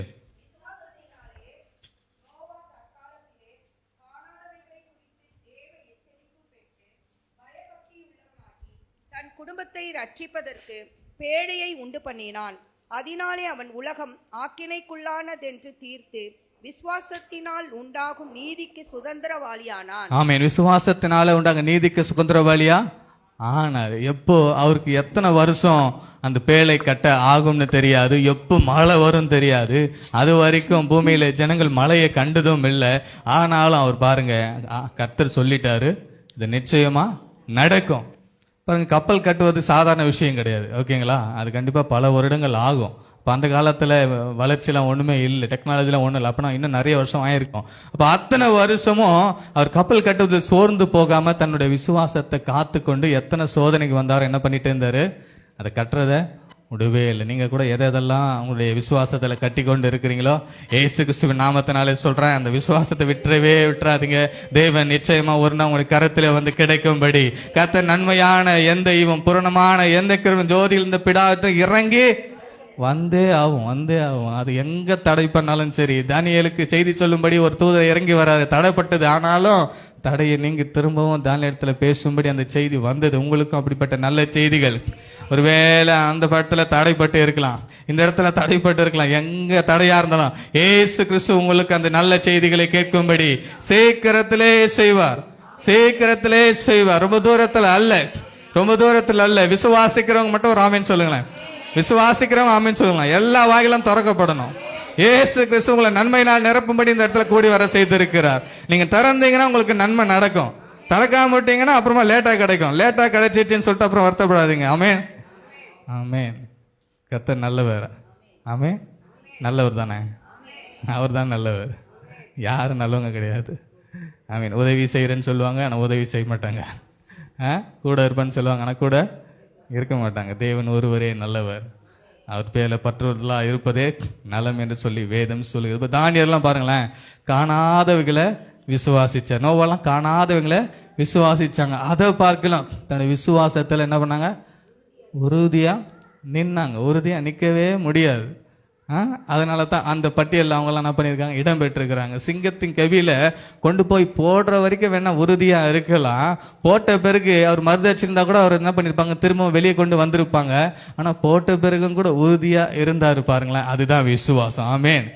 3 புருஷர்கள் பாருங்க, அந்த அக்கினி இதுல போட்ட பிறகு கூட போட்ட உடனே கூட எதனா சொல்லி டக்குன்னு தூக்கி இருக்கலாம். ஆனா என்ன பண்ணாங்க, கடைசி வரைக்கும் உறுதியா இருந்தாங்க, விசுவாசத்தை காத்து கொண்டாங்க. வெளியே என்ன பண்ணாங்க, உயிரோடு கூட வந்தாங்க. போட்டதுக்கு உண்டான தடமே என்ன பண்ணல தெரியல. நீங்க நெருப்புல முடிய சும்மா ஏதாச்சும் ஒரு முடி உரலை வச்சு பார்த்தீங்கன்னா தெரிஞ்சிருக்கும், உடனே பொசுங்கிடும். அது ஸ்மெல்லு வந்து என்ன பண்ணும், வரும். ஆனா பாருங்களேன், கிட்ட போய் அவங்கள ஸ்மெல் பண்ணி பார்த்தாங்களாம், அந்த ஸ்மெல்லு கூட வரல. நீங்க எங்க விழுந்தாலும் உங்களை ஒன்றும் சேதப்படுத்தாதபடி ஆண்டவர் உங்களை பாதுகாக்க வல்லவராக இருக்கிறார். நீங்க ஒருவேளை தேவன் பேர்ல விசுவாசம் இருக்கிறவங்களா இருந்தீங்க, அதுல உறுதியா இருந்தீங்கன்னா, நீங்க படுகள்ல விழுந்தாலும் நீங்க சாதாரணமா என்ன ஒரு சின்ன ஒரு பள்ளத்துல விழுந்து எழுந்தது போல ஏஞ்சி நீங்க அசால்ட்டா என்ன பண்ணுவீங்க, நடந்து வருவீங்க. நீங்க விழ மாட்டீங்கன்னு சொல்ல வரல, விழுந்தாலும் ஒரு சேதம் வராதபடி ஆண்டவர் உங்களை பாதுகாப்பார். ஒரு பிரச்சனை வராம உங்களை பாதுகாப்பது தேவனுடைய வல்லமை அல்ல.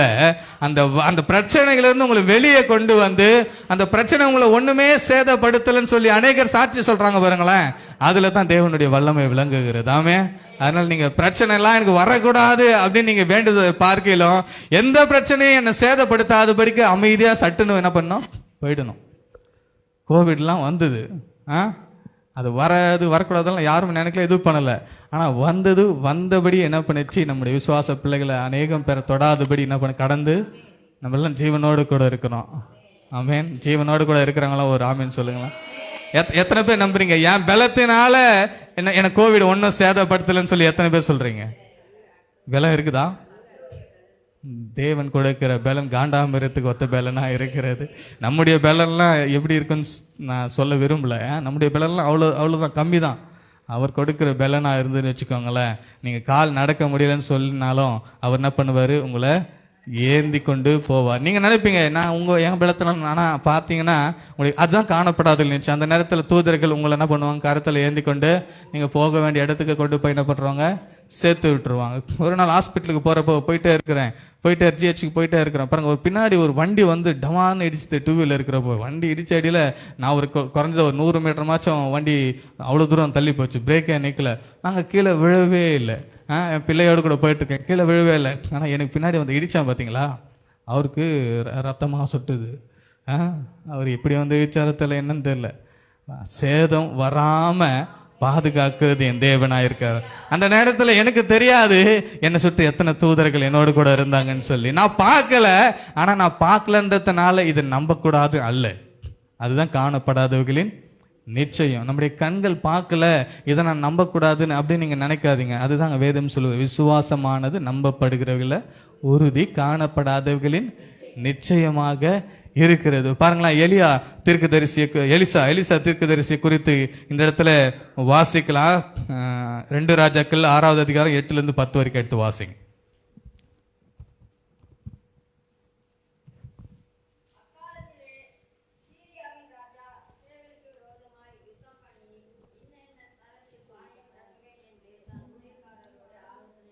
ஆமீன். சரி, ஓகே. சின்ன ரொம்ப நேரம் முதல்ல சம்பவத்தை மட்டும் நான் உங்களுக்கு சீக்கிரமா சொல்லிடுறேன். பாருங்க, சீரிய ராஜா இஸ்ரவேலுக்கு விரோதமாக என்ன பண்ணினா, பாளையம் இருங்கன்னா ஆலோசனை பண்ணினா.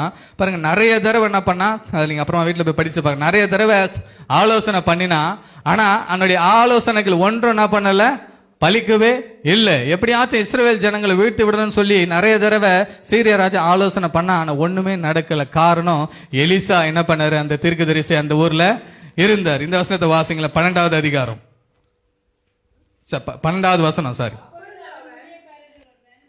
அப்படி இல்லை என் ஆண்டவனாகிய ராஜாவே, நீர் உம்முடைய பள்ளி அறையிலே பேசுகிற வார்த்தைகளையும் இஸ்ரவேலில் இருக்க தீர்க்கதரிசியாகிய எலிசா இஸ்ரவேலின் ராஜாவுக்கு அறிவிப்பான் என்றான். ஆமென். பாருங்க, இங்க சீரிய ராஜா போடுற திட்டம் பிளான் எல்லாமே எங்கேயோ இருக்கிற எலிசாக்கு என்ன பண்ணுது தெரிகிறது. அப்ப பாருங்க, ஒருவேளை ராஜாவினுடைய அரண்மனையில யாராலும் போக முடியுமா? யாருமே போக முடியாது, அப்படிதானே? ஒரு எம்எல்ஏ ஒரு ரூமுக்குள்ளேயே நம்மளால கண்டிப்பா போக முடியாது, அனுமதி இல்லை. அப்ப ராஜாவுடைய அரண்மனைக்குள்ள யாராலையும் போக முடியாது. அவங்க கூட இருக்கிறவங்க எல்லாம் ரொம்ப விசுவாசம் உள்ளவங்களா இருப்பாங்க ராஜாவுக்கு, அதனால யாரும் போக முடியாது. ஆனா அவரு பாருங்க, அந்த இந்த இங்கிலீஷ்ல நீங்க டிரான்ஸ்லேஷன் பாத்தீங்கன்னா அது வந்து பெட்ரூம் அப்படி சொல்லி போட்டிருக்கு. அப்போ அவர் அந்த இடத்துல பிளான் பண்ற விஷயத்தை கூட எலிசா என்ற தீர்க்கதரிசி என்ன பண்றாரு? அறிந்து கொள்ளுகிறார். பாருங்க, இஸ்ரவேல் ஜனங்களுக்கு விரோதமா ஆலோசனை திட்டம் பண்ணுகிற எந்த ஒரு காரியத்தையும் தூதர்கள்லாம் வந்து என்ன பண்றாங்க? இன்ஃபர்மேஷன் அங்க கொடுத்து கொண்டே இருக்கிறாங்க எலிசாக்கு. அப்ப பாருங்க, ராஜாவினுடைய கண்ணு பார்க்கல தூதர்கள் இருக்கிறாங்களா இல்லையான்னு சொல்லி. ஆனா அங்க தூதர்கள் இருந்து கொண்டு என்ன பண்றாங்க? எலிசாவுக்கு செய்தி கொடுக்கறாங்க. அது யாருக்கு பிரயோஜனமா இருக்கும்படி? இஸ்ரவேல் ஜனங்களுக்கு பிரயோஜனமா இருக்கும்படி. கர்த்தர் அப்படிப்பட்ட உங்களுக்கு விரோதமா யாரு என்ன சதி திட்டம் போட்டு கொண்டு இருந்தாலும் இயேசுவின் நாமத்தினால சொல்றேன், எனக்கு விரோதமா அவன் எதனா பண்ணிட்டு கொண்டு இருக்கிறான், எனக்கு விரோதமா இதெல்லாம் செஞ்சு கொண்டு இருக்கிறான், அதை பத்தி எல்லாம் நீங்க கவலைப்படாதீங்க. உங்களை காக்கும்படி தேவன் ஒருவர் இருக்கிறார். அந்த சதி திட்டங்களை எல்லாம் முறியடித்து போடுவதற்கு உண்மையுள்ளவராய் இருக்கிறார். ஆமே. நீங்க பார்க்கல அப்படின்னா இதெல்லாம் இல்லாம இல்லை, எல்லாம் இருக்குது. ஓகேங்களா? உங்களுக்கு நன்மைகள் அருகில தான் இருக்கு. எப்போ இந்த வசனத்தை வாசுங்க, அது எபிரேயர் 11:6.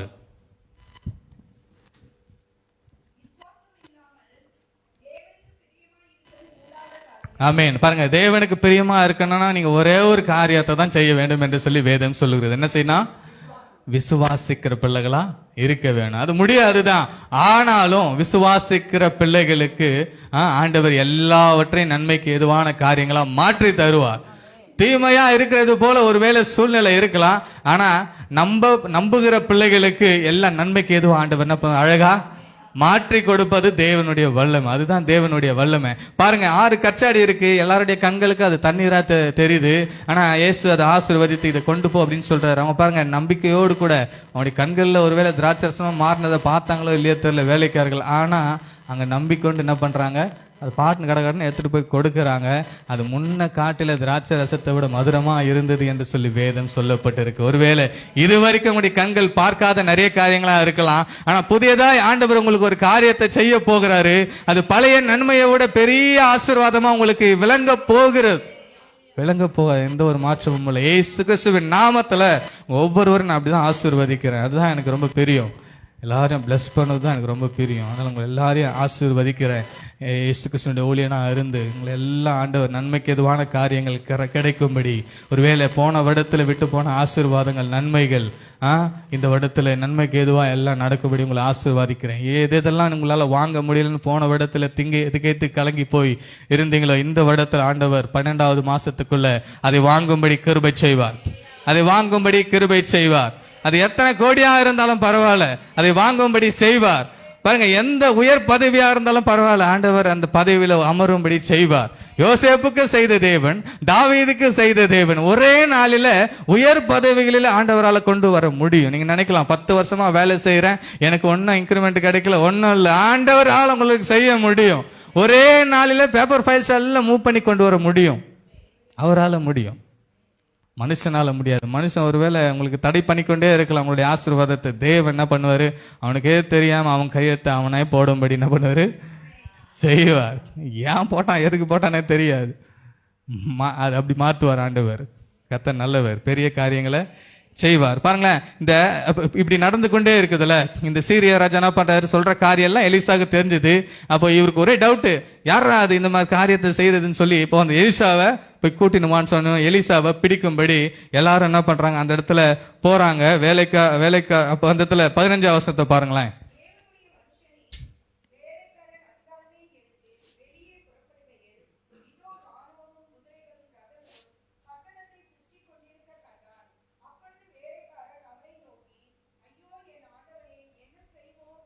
ஆமேன். பாருங்க, எலிசாவோட வேலைக்காரன் வெளியே வந்து அவன் சுத்தி பாக்குறான். அவங்களை சுத்தி என்ன பண்றாங்க? சீரியா ராஜாவுடைய படைகள் எல்லாம் வந்து குவிக்கப்பட்டிருக்கு. ஏன்னா இஸ்ரவேல் ஜனங்களை பாதுகாக்கிறதுக்கு இந்த ஒரு ஆள் தான் ஒரு பெரிய மெயின் காரணமா இருக்கிறான். அப்படின்னு சொல்லி எனக்கு தெரிஞ்சு போச்சு. அதனால படை ஃபுல்லா சூழ்ந்து இருக்கு. அந்த இடத்துல காலையில அந்த எலிசாவனுடைய வேலைக்காரன் வெளியே வந்து பார்க்கும்போது பயந்து திகைத்து போறான். அவ்வளவுதான், இதுக்கு மேல நமக்கு ஜோலி முடிஞ்சிருச்சு, எல்லாம் நம்மள காலி பண்ண போறாங்க. எத்தனை பட்டயத்துல ஒரு பீஸா நம்மள வெட்ட போறாங்க, முடிஞ்சதுன்னு நினைச்சான். ஆனா எலிசா பாருங்க தைரியம்.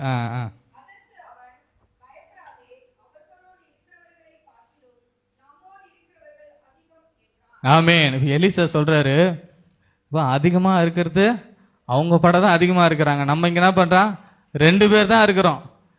நீங்க என்ன சொல்றீங்க, நம்மோடு இருக்கிறவங்க அதிகம். சுத்தி பார்த்திருப்பாரு, ஒரு வேலை அவரும் நம்மள போல தானே, அவர் சுத்தி பார்த்திருப்பாரு. வெறும் மலையா தான் இருக்கு, மரமா தான், காடா தான் இருக்கு. இவர் என்ன சொல்லிட்டு இருக்கிறாரு பாருங்க, தேவனுடைய மனுஷன் விசுவாசித்து நடக்கிற பிள்ளைகள், தரிசித்து நடக்கிற பிள்ளைகள் அல்ல. ஆமென். அது சொல்றாரு. அப்ப அவருக்கு நம்பிக்கை உண்டு, நம்ம கண்டிப்பா ஆண்டவர் நம்மள தனியே விடவே மாட்டார். நம்பிக்கையோடு கூட சொல்றாரு. அப்புறம் அடுத்து நடந்த காரியங்கள் அப்ப எலிசா சொல்றாரு, ஆண்டவரே இவருடைய கண்களை திறந்தரலாம், நாங்க தனியா இல்லை என்பதுடைய கண்கள் பார்த்தரலாம். இவருடைய கண்கள் இதுவரைக்கும் மாம்ச கண்கள்னால பாக்குறாரு, சீரியாவினுடைய ராஜாவினுடைய படைகளை பாக்குறாரு. ஆனா இப்ப அவருடைய விசுவாச கண்களை திறந்து அருளுங்க, நீர் எப்படிப்பட்ட வல்லமை உள்ளவர் என்பதை இவன் கண்டு விசுவாசிக்கும்படி செய்யுங்கன்னு சொன்னதுமே நான் 17 வசனத்தை வாசிக்கிறேன். அப்போது எலிசா விண்ணப்பம் பண்ணி, கர்த்தாவே இவன் பார்க்கும்படி இவன் கண்களை திறந்தருளும் என்ற. உடனே கர்த்தர் அந்த வேலைக்காரன் கண்களை திறந்தாரு. இதோ எலிசாவை சுற்றிலும் அக்கினிமயமான குதிரைகளால ரதங்களால அந்த மலை நிறைந்து இருக்கிறத அவன் கண்டான்.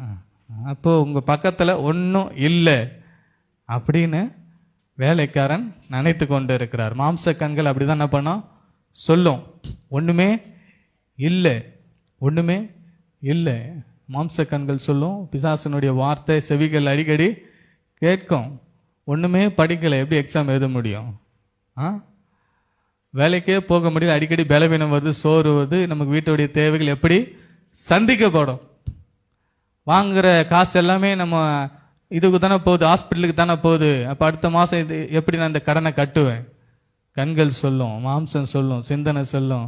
ஆனா ஆண்டவர் சொல்லுகிறது அதல்ல. விசுவாசத்தை கொடுக்கிற தேவன். விசுவாசத்துல நீங்க உறுதியா இருந்தீங்க அப்படின்னா நீங்க காணப்படாதவைகளை குறித்து நீங்க கவலையுற்றவர்களா இருக்க வேண்டியதே இல்லை. காணாதவைகள் எல்லாம் பாருங்க, காட்டுப்புள்ளையும் உடுத்து விற்கிறவர் அவர் தான். நம்மளெல்லாம் உடுத்து விற்காம இருக்க மாட்டார். அவைகள் எல்லாம் வார்த்தையினால படைக்கப்பட்டவைகள். நம்ம எல்லாம் விசேஷமானவர்கள். நம்மளாம் எப்படி படைக்கப்பட்டோம்?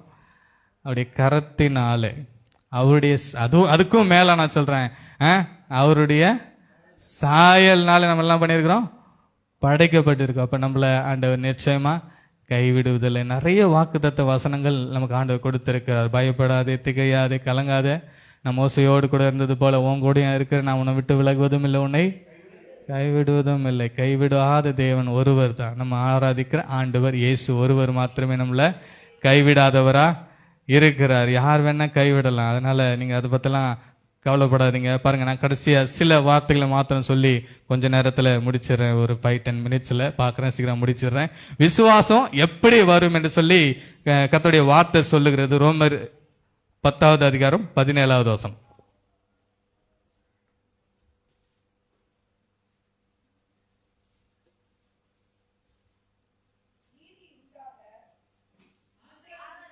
கேள்வியினாலே வரும், கேள்வி தேவனுடைய வசனத்தினாலே வரும். இப்படி இருக்க அவர்கள் கேள்வி. அது வரைக்கும் தான். பைபிள் வச்சிருக்கிற எல்லாரும் கொஞ்சம் அந்த வசனத்தை நல்லா வாசிங்க பார்க்கலாம். ஆதலால் எல்லாரும் வாசிங்களா. விசுவாசம் கேள்வியினாலே வரும், கேள்வி தேவனுடைய வசனத்தினாலே வரும். ஆமீன். விசுவாசம் எப்படி அப்ப வரும்? இப்ப விசுவாசத்துல உறுதியா இருக்கணும், காணப்படாதையும் விசுவாசிக்கணும்னு சொல்லிட்டோம். அப்ப விசுவாசம் எப்படி வரும்? கேள்வியினால வரும். நீங்க போய் எல்லாத்தையும் போய் கொஸ்டின் கேட்கறதுனால இல்லை, இது எப்படி ஆகும் அப்படி அந்த கேள்வி கிடையாது. என்ன சொல்லுவாங்களே, எப்பா அவனை பத்தி கேள்விப்பட்டியா? அவன் பாரு எப்படி இருந்தான், இப்போ எப்படி ஆயிட்டான். இதுதான் கேள்வி. உங்க செவிகள் கேட்கறதுல அதுதான் கேள்வி. அப்ப ஆதலால் விசுவாசம் கேள்வியினாலே வரும், கேள்வி தேவனுடைய வசனத்தினாலே வரும். எப்பெல்லாம் சபை கூடும் பொழுது உங்களை ஆராதனைக்கு வாங்கன்னு சொல்றாங்க, எதுக்கு தெரியுங்களா? விசுவாசம் கேள்வியினாலே வரும். கேள்வி தேவனுடைய வார்த்தையினாலே, வசனத்தினாலே வரும். அப்ப கர்த்தருடைய வார்த்தை எங்கெல்லாம் பேசப்படுகிறதோ அதெல்லாம் எங்கெல்லாம் நீங்க கேட்கிறீங்களோ அப்பெல்லாம் நீங்க விசுவாசத்துல வளருகிறவர்களாய் இருக்கிறீர்கள். உங்களுடைய விசுவாசம் அப்பதான் என்ன பண்ணும்?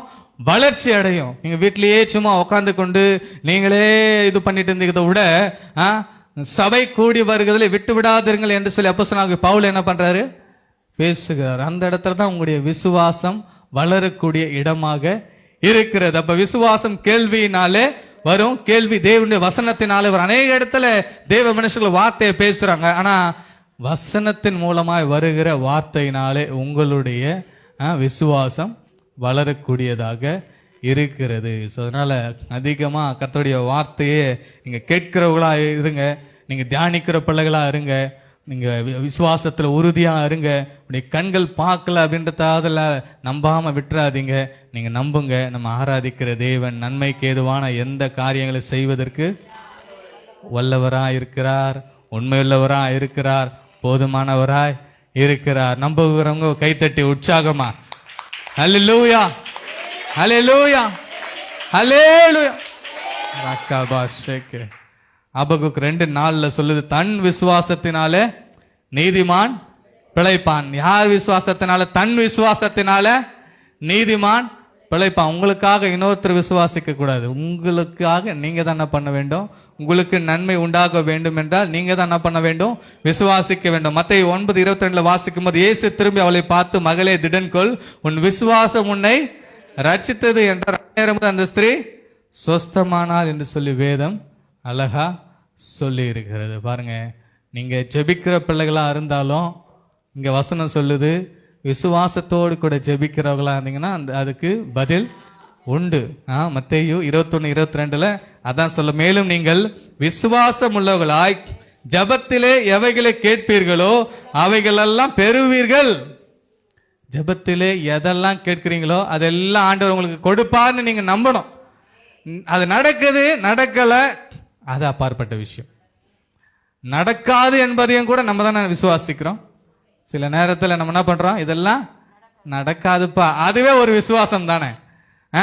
பாருங்க, பேதுரு தண்ணி மேல நடந்து போனாரு, கொஞ்ச தூரம் போனாரு, நடக்க முடியும் நம்பிக்கையோடு கூட விசுவாசமா போனாரு. இந்த கடல் அலையெல்லாம் பார்த்தவன் என்ன பண்ணாரு? சூழ்நிலை அவிசுவாசத்தை எழுப்பினது. அப்ப என்ன பண்ணாரு? இதுக்கு மேல என்னால நடக்க முடியாதுப்பான்னு சொல்லி அவரு தான் என்ன பண்ணாரு?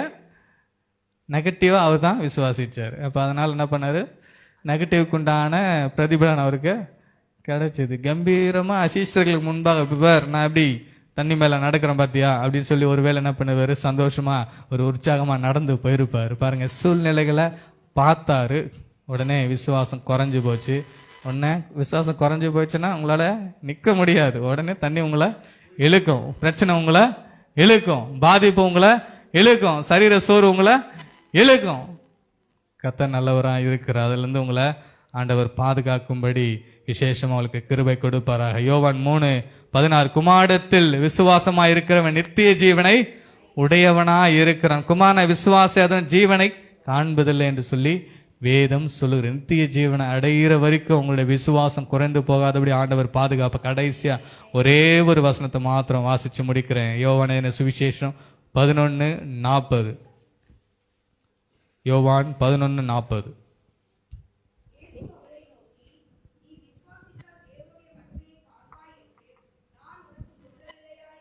ஆமென். நான் உங்களை பார்த்தா தான் சொல்றேன், நீங்க விசுவாசித்தால் தேவனுடைய மகிமையை காண்பீர்கள். ஆமென். சத்தமே இல்லையே. ஆமென். ஆமென்.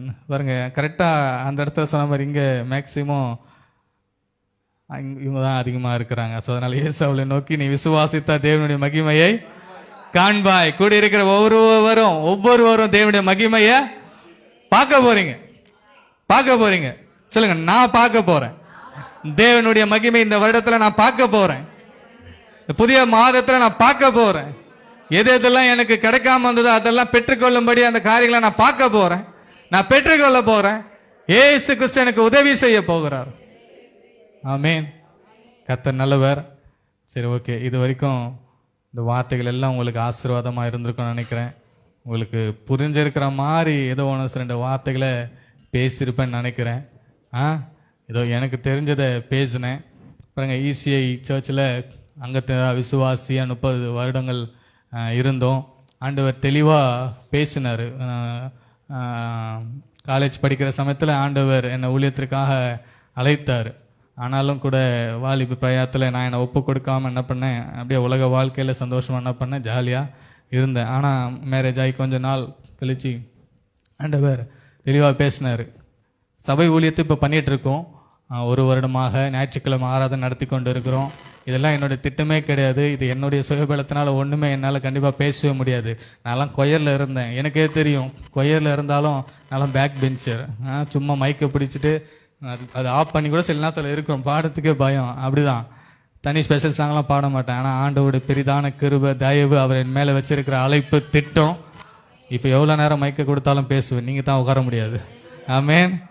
கர்த்தர் நல்லவராக இருக்கிறார். பாருங்க, தெளிவாக ஆண்டவர் சொன்னார், இதுக்கு மேலே இந்த சபையில் இருக்காது. நான் இந்த சபையிலே படுத்து உறங்கி ஈஸியில தான் இருந்தேன். ஆனால் ஆண்டவர் தெளிவாக சொல்லிட்டார், இதுக்கு மேலே உனக்கு இந்த இடத்துல கிடையாது அப்படின்னு சொல்லி ஆண்டவர் தெளிவா.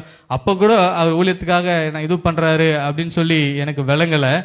சபை அழைப்பு இருக்குன்னு சொல்லி எனக்கு விளங்கலை. நான் என்ன பண்ணிட்டேன், வேற ஒரு சபைக்கு 1.5 வருடம் அந்த சபையில் என்ன பண்ணேன், அந்த சபையோடு கூட இணைந்து சில ஊழியங்களை அங்கே செய்து கொண்டு இருந்தேன். அங்கே ராஜன் ஜான் பாஸ்டர் அங்கே மீனபாகத்தில் இருக்கிறாங்க, தெரியும், லார்ட்ஸ் அசம்பிளி சர்ச்சில் 1.5 வருஷம் எங்கே போனேன்னு கூட தெரியல. ஒரு நாள் கார் எடுத்துட்டு வந்துட்டு இருந்தேன் பம்மல்ல இருந்து. அப்போ பாருங்க, லார்ட்ஸ் அசம்பிளி குறித்து கேள்விப்பட்டிருக்கேன், அதை குறித்து தெரியும், பாஸ்டரை பற்றி அப்படி பசங்கள்லாம் கேட்டிருக்கேன். சரி, ஓகே, இப்படி திருப்பினா ராதாநகர், யூட்டர்ன் அடிச்சா ராதாநகர், ஸ்ட்ரைட்டா போனா லார்ட்ஸ் அசம்பிளி. சரி, அப்படியே அந்த 9 மணிக்கு வரும். அங்கே என்ன ஆராதனை டைம் கூட தெரியாது.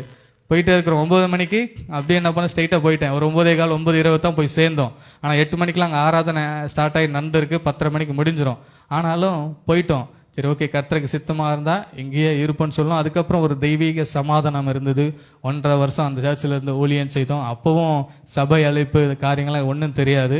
எங்களுக்காக ஆண்டவர் கொடுத்திருந்த இதே போல் ஒரு சின்ன இடத்துல ஷீட் போட்டு நாங்கள் ஊழியத்தை நடத்தி கொண்டு இருந்தோம்.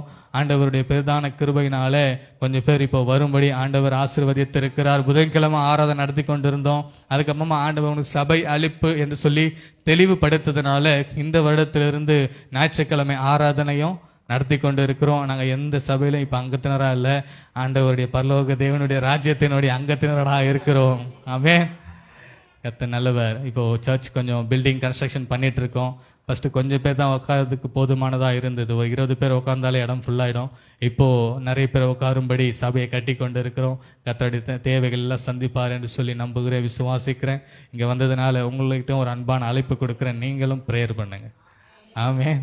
நீங்கள் ஜெபத்தில் எவைகளை கேட்பீர்களோ அவைகள் பெற்றுக்கொள்வீர்கள். எனக்காக நீங்களும் செய்யுங்க, உங்களுக்காக நானும் செய்கிறேன். இதுதான் சகோதர அன்பு, சகோதர நேசம், பாசம். கர்த்தர் நல்லவர். உங்களை எல்லாம் ஆசீர்வதிப்பார் கர்த்தர். நான் அன்போடு கூட உங்களை ஆசீர்வதிக்கிறேன். கர்த்தருடைய நாமம் மகிமைப்பட்டோம். ஆமென்.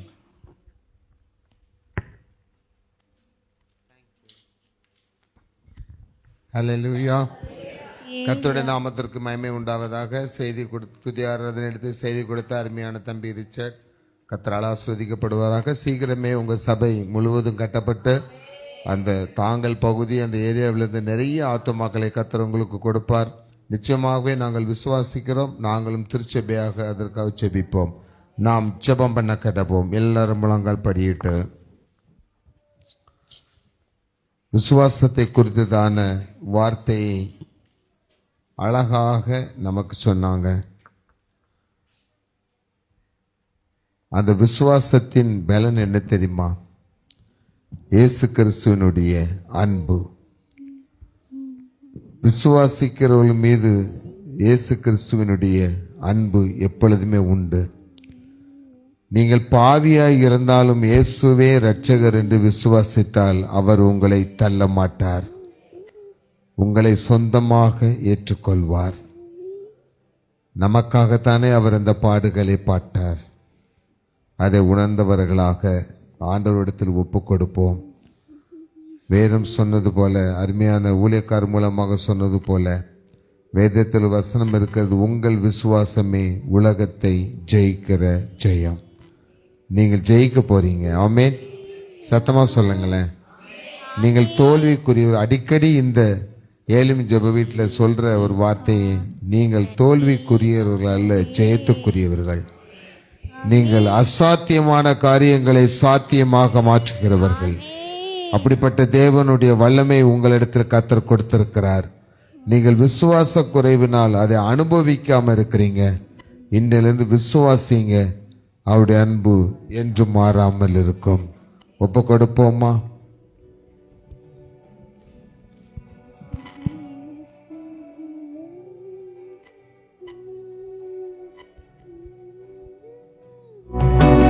இயேசு கிறிஸ்துவின் அன்பு என்றும் மாறாதது. இயேசு கிறிஸ்துவின் மாறா கிருபை என்றும் குறையாதது. இயேசு கிறிஸ்துவின் மாறா கிருபை என்றும் குறையாதது. பாவி என்றுன்னை அவர் தள்ளவே மாட்டார். ஆவலாய் உன்னை இயேசு அழைக்கிறாரே. பாவி என்றுன்னை அவர் தள்ளவே மாட்டார். ஆவலாய் உன்னை இயேசு அழைக்கிறாரே. தயங்கிடாரே, தாரி ஓடிவா, தந்தை இயேசுவின் சொந்தம் கொள்ளவா. தயங்கிடாரே, தாவி ஓடிவா, தந்தை இயேசுவின் சொந்தம் கொள்ளவா. தந்தை இயேசுவின் சொந்தம் கொள்ளவா. இயேசு கிறிஸ்துவின் அன்பு. செபிப்போமா? ஆண்டவரத்தில் ஒப்பு கொடுப்போமா? நான் பலனற்று போனேன் ஆண்டவரே, நான் திடனற்று போனேன் ஆண்டவரே, நான் கைவிடப்பட்ட நிலையில் இருக்கிறேன் ஆண்டவரே, பெரும் வியாதிகளை சுமந்து கொண்டிருக்கிறேன் ஆண்டவரே. எனக்கு ஆதரவு அளிப்பார் இல்லை, என்னை தேற்றுவார் இல்லை, என் மீது அன்பு செலுத்துவார் இல்லை, என் கண்ணீரை துடைப்பார் இல்லை, எந்த விதத்திலும் எனக்கு உதவிக்கரம் நீட்டுவார் இல்லை. இந்த விசுவாசத்தோடு தான் நீங்க இருக்கீங்கன்னா இன்னைக்கு ஆண்டவர் சொல்லுகிறார், உன்னுடைய விசுவாசத்தை மாற்று, உன் விசுவாசத்தை மாற்று. இயேசுவை விசுவாசி, இயேசுவின் வல்லமைகளை விசுவாசி, இயேசுவின் மீது நம்பிக்கை வை. அந்த நம்பிக்கையில விசுவாசமாயிரு. மலைகளை நீ பெயர்ப்பாய், கடலை நீ பிளப்பாய், யோர்தானை கிடப்பாய், எரிகோவை இடிப்பாய், வாசலை ஆண்டவர் உண்டாக்குவார். அந்த உறுதியான விசுவாசத்தை கர்த்தர் உங்களுக்கு கொடுக்கும்படி ஜெபிக்கிறோம். ஆண்டவரே, இன்று இந்த ஆராதனையில கலந்து கொண்டிருக்கிற பிள்ளைகளுடைய ஒவ்வொருவருடைய வாழ்க்கையிலும், சிறு பிள்ளைகளாய் இருந்தாலும், வாலிப பிள்ளைகளாய் இருந்தாலும், பெரியவர்களாய் இருந்தாலும், தேவன் அவர்களுக்கென்று குறித்து வைத்திருக்கிற தரிசனத்தை நிறைவேற்ற ஆண்டவர் எனக்கு வைத்திருக்கிற ஒரு நல்ல காரியம் உண்டு என்று இவர்கள் விசுவாசிக்க, பாசிட்டிவான காரியங்களை கர்த்தர் எனக்கு செய்வார், நன்மைகளை செய்கிற தேவன் என்று விசுவாசித்து தங்களை ஒப்பு கொடுத்து, இயேசு கிறிஸ்து தங்களுக்காக சிலுவையிலே அறையப்பட்டு ஜீவனை கொடுத்த அந்த இயேசுவின் இரத்தத்தின் மீது நம்பிக்கை கொண்டவர்களாய், இயேசுவின் இரத்தத்தினாலே தங்களை சுத்திகரித்தவர்களாய், இயேசுவின் இரத்தத்தினாலே இவர்கள் ஞானஸ்நானம் பெற்றவர்களாய், இயேசுவின் இரத்தத்தினாலே அபிஷேகம் பெற்றவர்களாய், இயேசுவின் இரத்தத்தினால் விசுவாசத்தில் வல்லவர்களாய் இருக்கும் பொழுது ஆண்டவர் சொல்லுகிறீர், திடன் கொள்ளுங்கள், இந்த உலகத்திலே உங்களுக்கு அநேக உபத்திரம் உண்டு, ஆனாலும் இந்த உலகத்தை நான் ஜெயித்தேன். ஆண்டவர் உங்களுக்கு ஜெயத்தை கொடுக்க விரும்புகிறார், அதை கொடுக்க வல்லவராய் இருக்கிறார். உங்கள் வாழ்க்கையில எவ்வளவு கடினங்கள் உங்களுக்கு முன்பாக இருக்கலாம், தோல்விகள் கூட நீங்கள் நிறைய சந்தித்திருக்கலாம். வாட் இஸ் நெக்ஸ்ட், அடுத்தது எனக்கு என்ன என்று நீங்கள் இப்பொழுது முடிவு பண்ண முடியாமல் இருக்கலாம். ஆண்டவர் என்று சொல்லுகிறார், விசுவாசிகளாய் இந்த இடத்தில் வந்திருக்கிற உங்களுக்கு நன்மைகள் உண்டாகும் என்று கர்த்தர் சொல்லுகிறார். ஆண்டவர் உங்களுக்கு நன்மைகளை செய்வார். என் ஜனங்கள் நான் அளிக்கும் நன்மையினால் திருப்தி அடைவார்கள் என்று சொல்கிறார். அந்த நன்மைகளை நீங்கள் பெற்றுக்கொள்ளுங்க. விசுவாசத்துல உறுதியா இருங்க. ஊழியக்கார் சொன்ன மாதிரி ஜெப கூடுகைகளை மிஸ் பண்ணாதீங்க. கர்த்தர் உங்கள் தேவைகளை சந்திப்பார், உங்களை ஆசீர்வதிப்பார், புது வாழ்வு உங்களுக்கு தருவார். இயேசுவின் நாமத்தில் நாங்கள் உங்களை ஆசீர்வதித்து ஜெபிக்கிறோம் நல்ல பிதாவே. நம்முடைய கர்த்தராகிய இயேசு கிறிஸ்துவினுடைய கிருபையும் பிதாவாகிய தேவனுடைய அன்பும் சகல பரிசுத்தவான்களுடைய ஐக்கியமும் இப்பொழுதும் எப்பொழுதும் சதா காலங்களிலும் உங்களோடு இருப்பதாக. எல்லாரும் சேர்ந்து சொல்லுவோமா? என் ஆத்துமாவே கர்த்தரை சோத்திரி, என் முழு உலகமே பரிசுத்த நாமத்தை சோத்திரி. என் ஆத்துமாவே கர்த்தரை சோத்திரி, கர்த்தர் செய்த சகல உபகாரங்களை மறவாதே. ஆமேன், ஆமேன், ஆமேன்.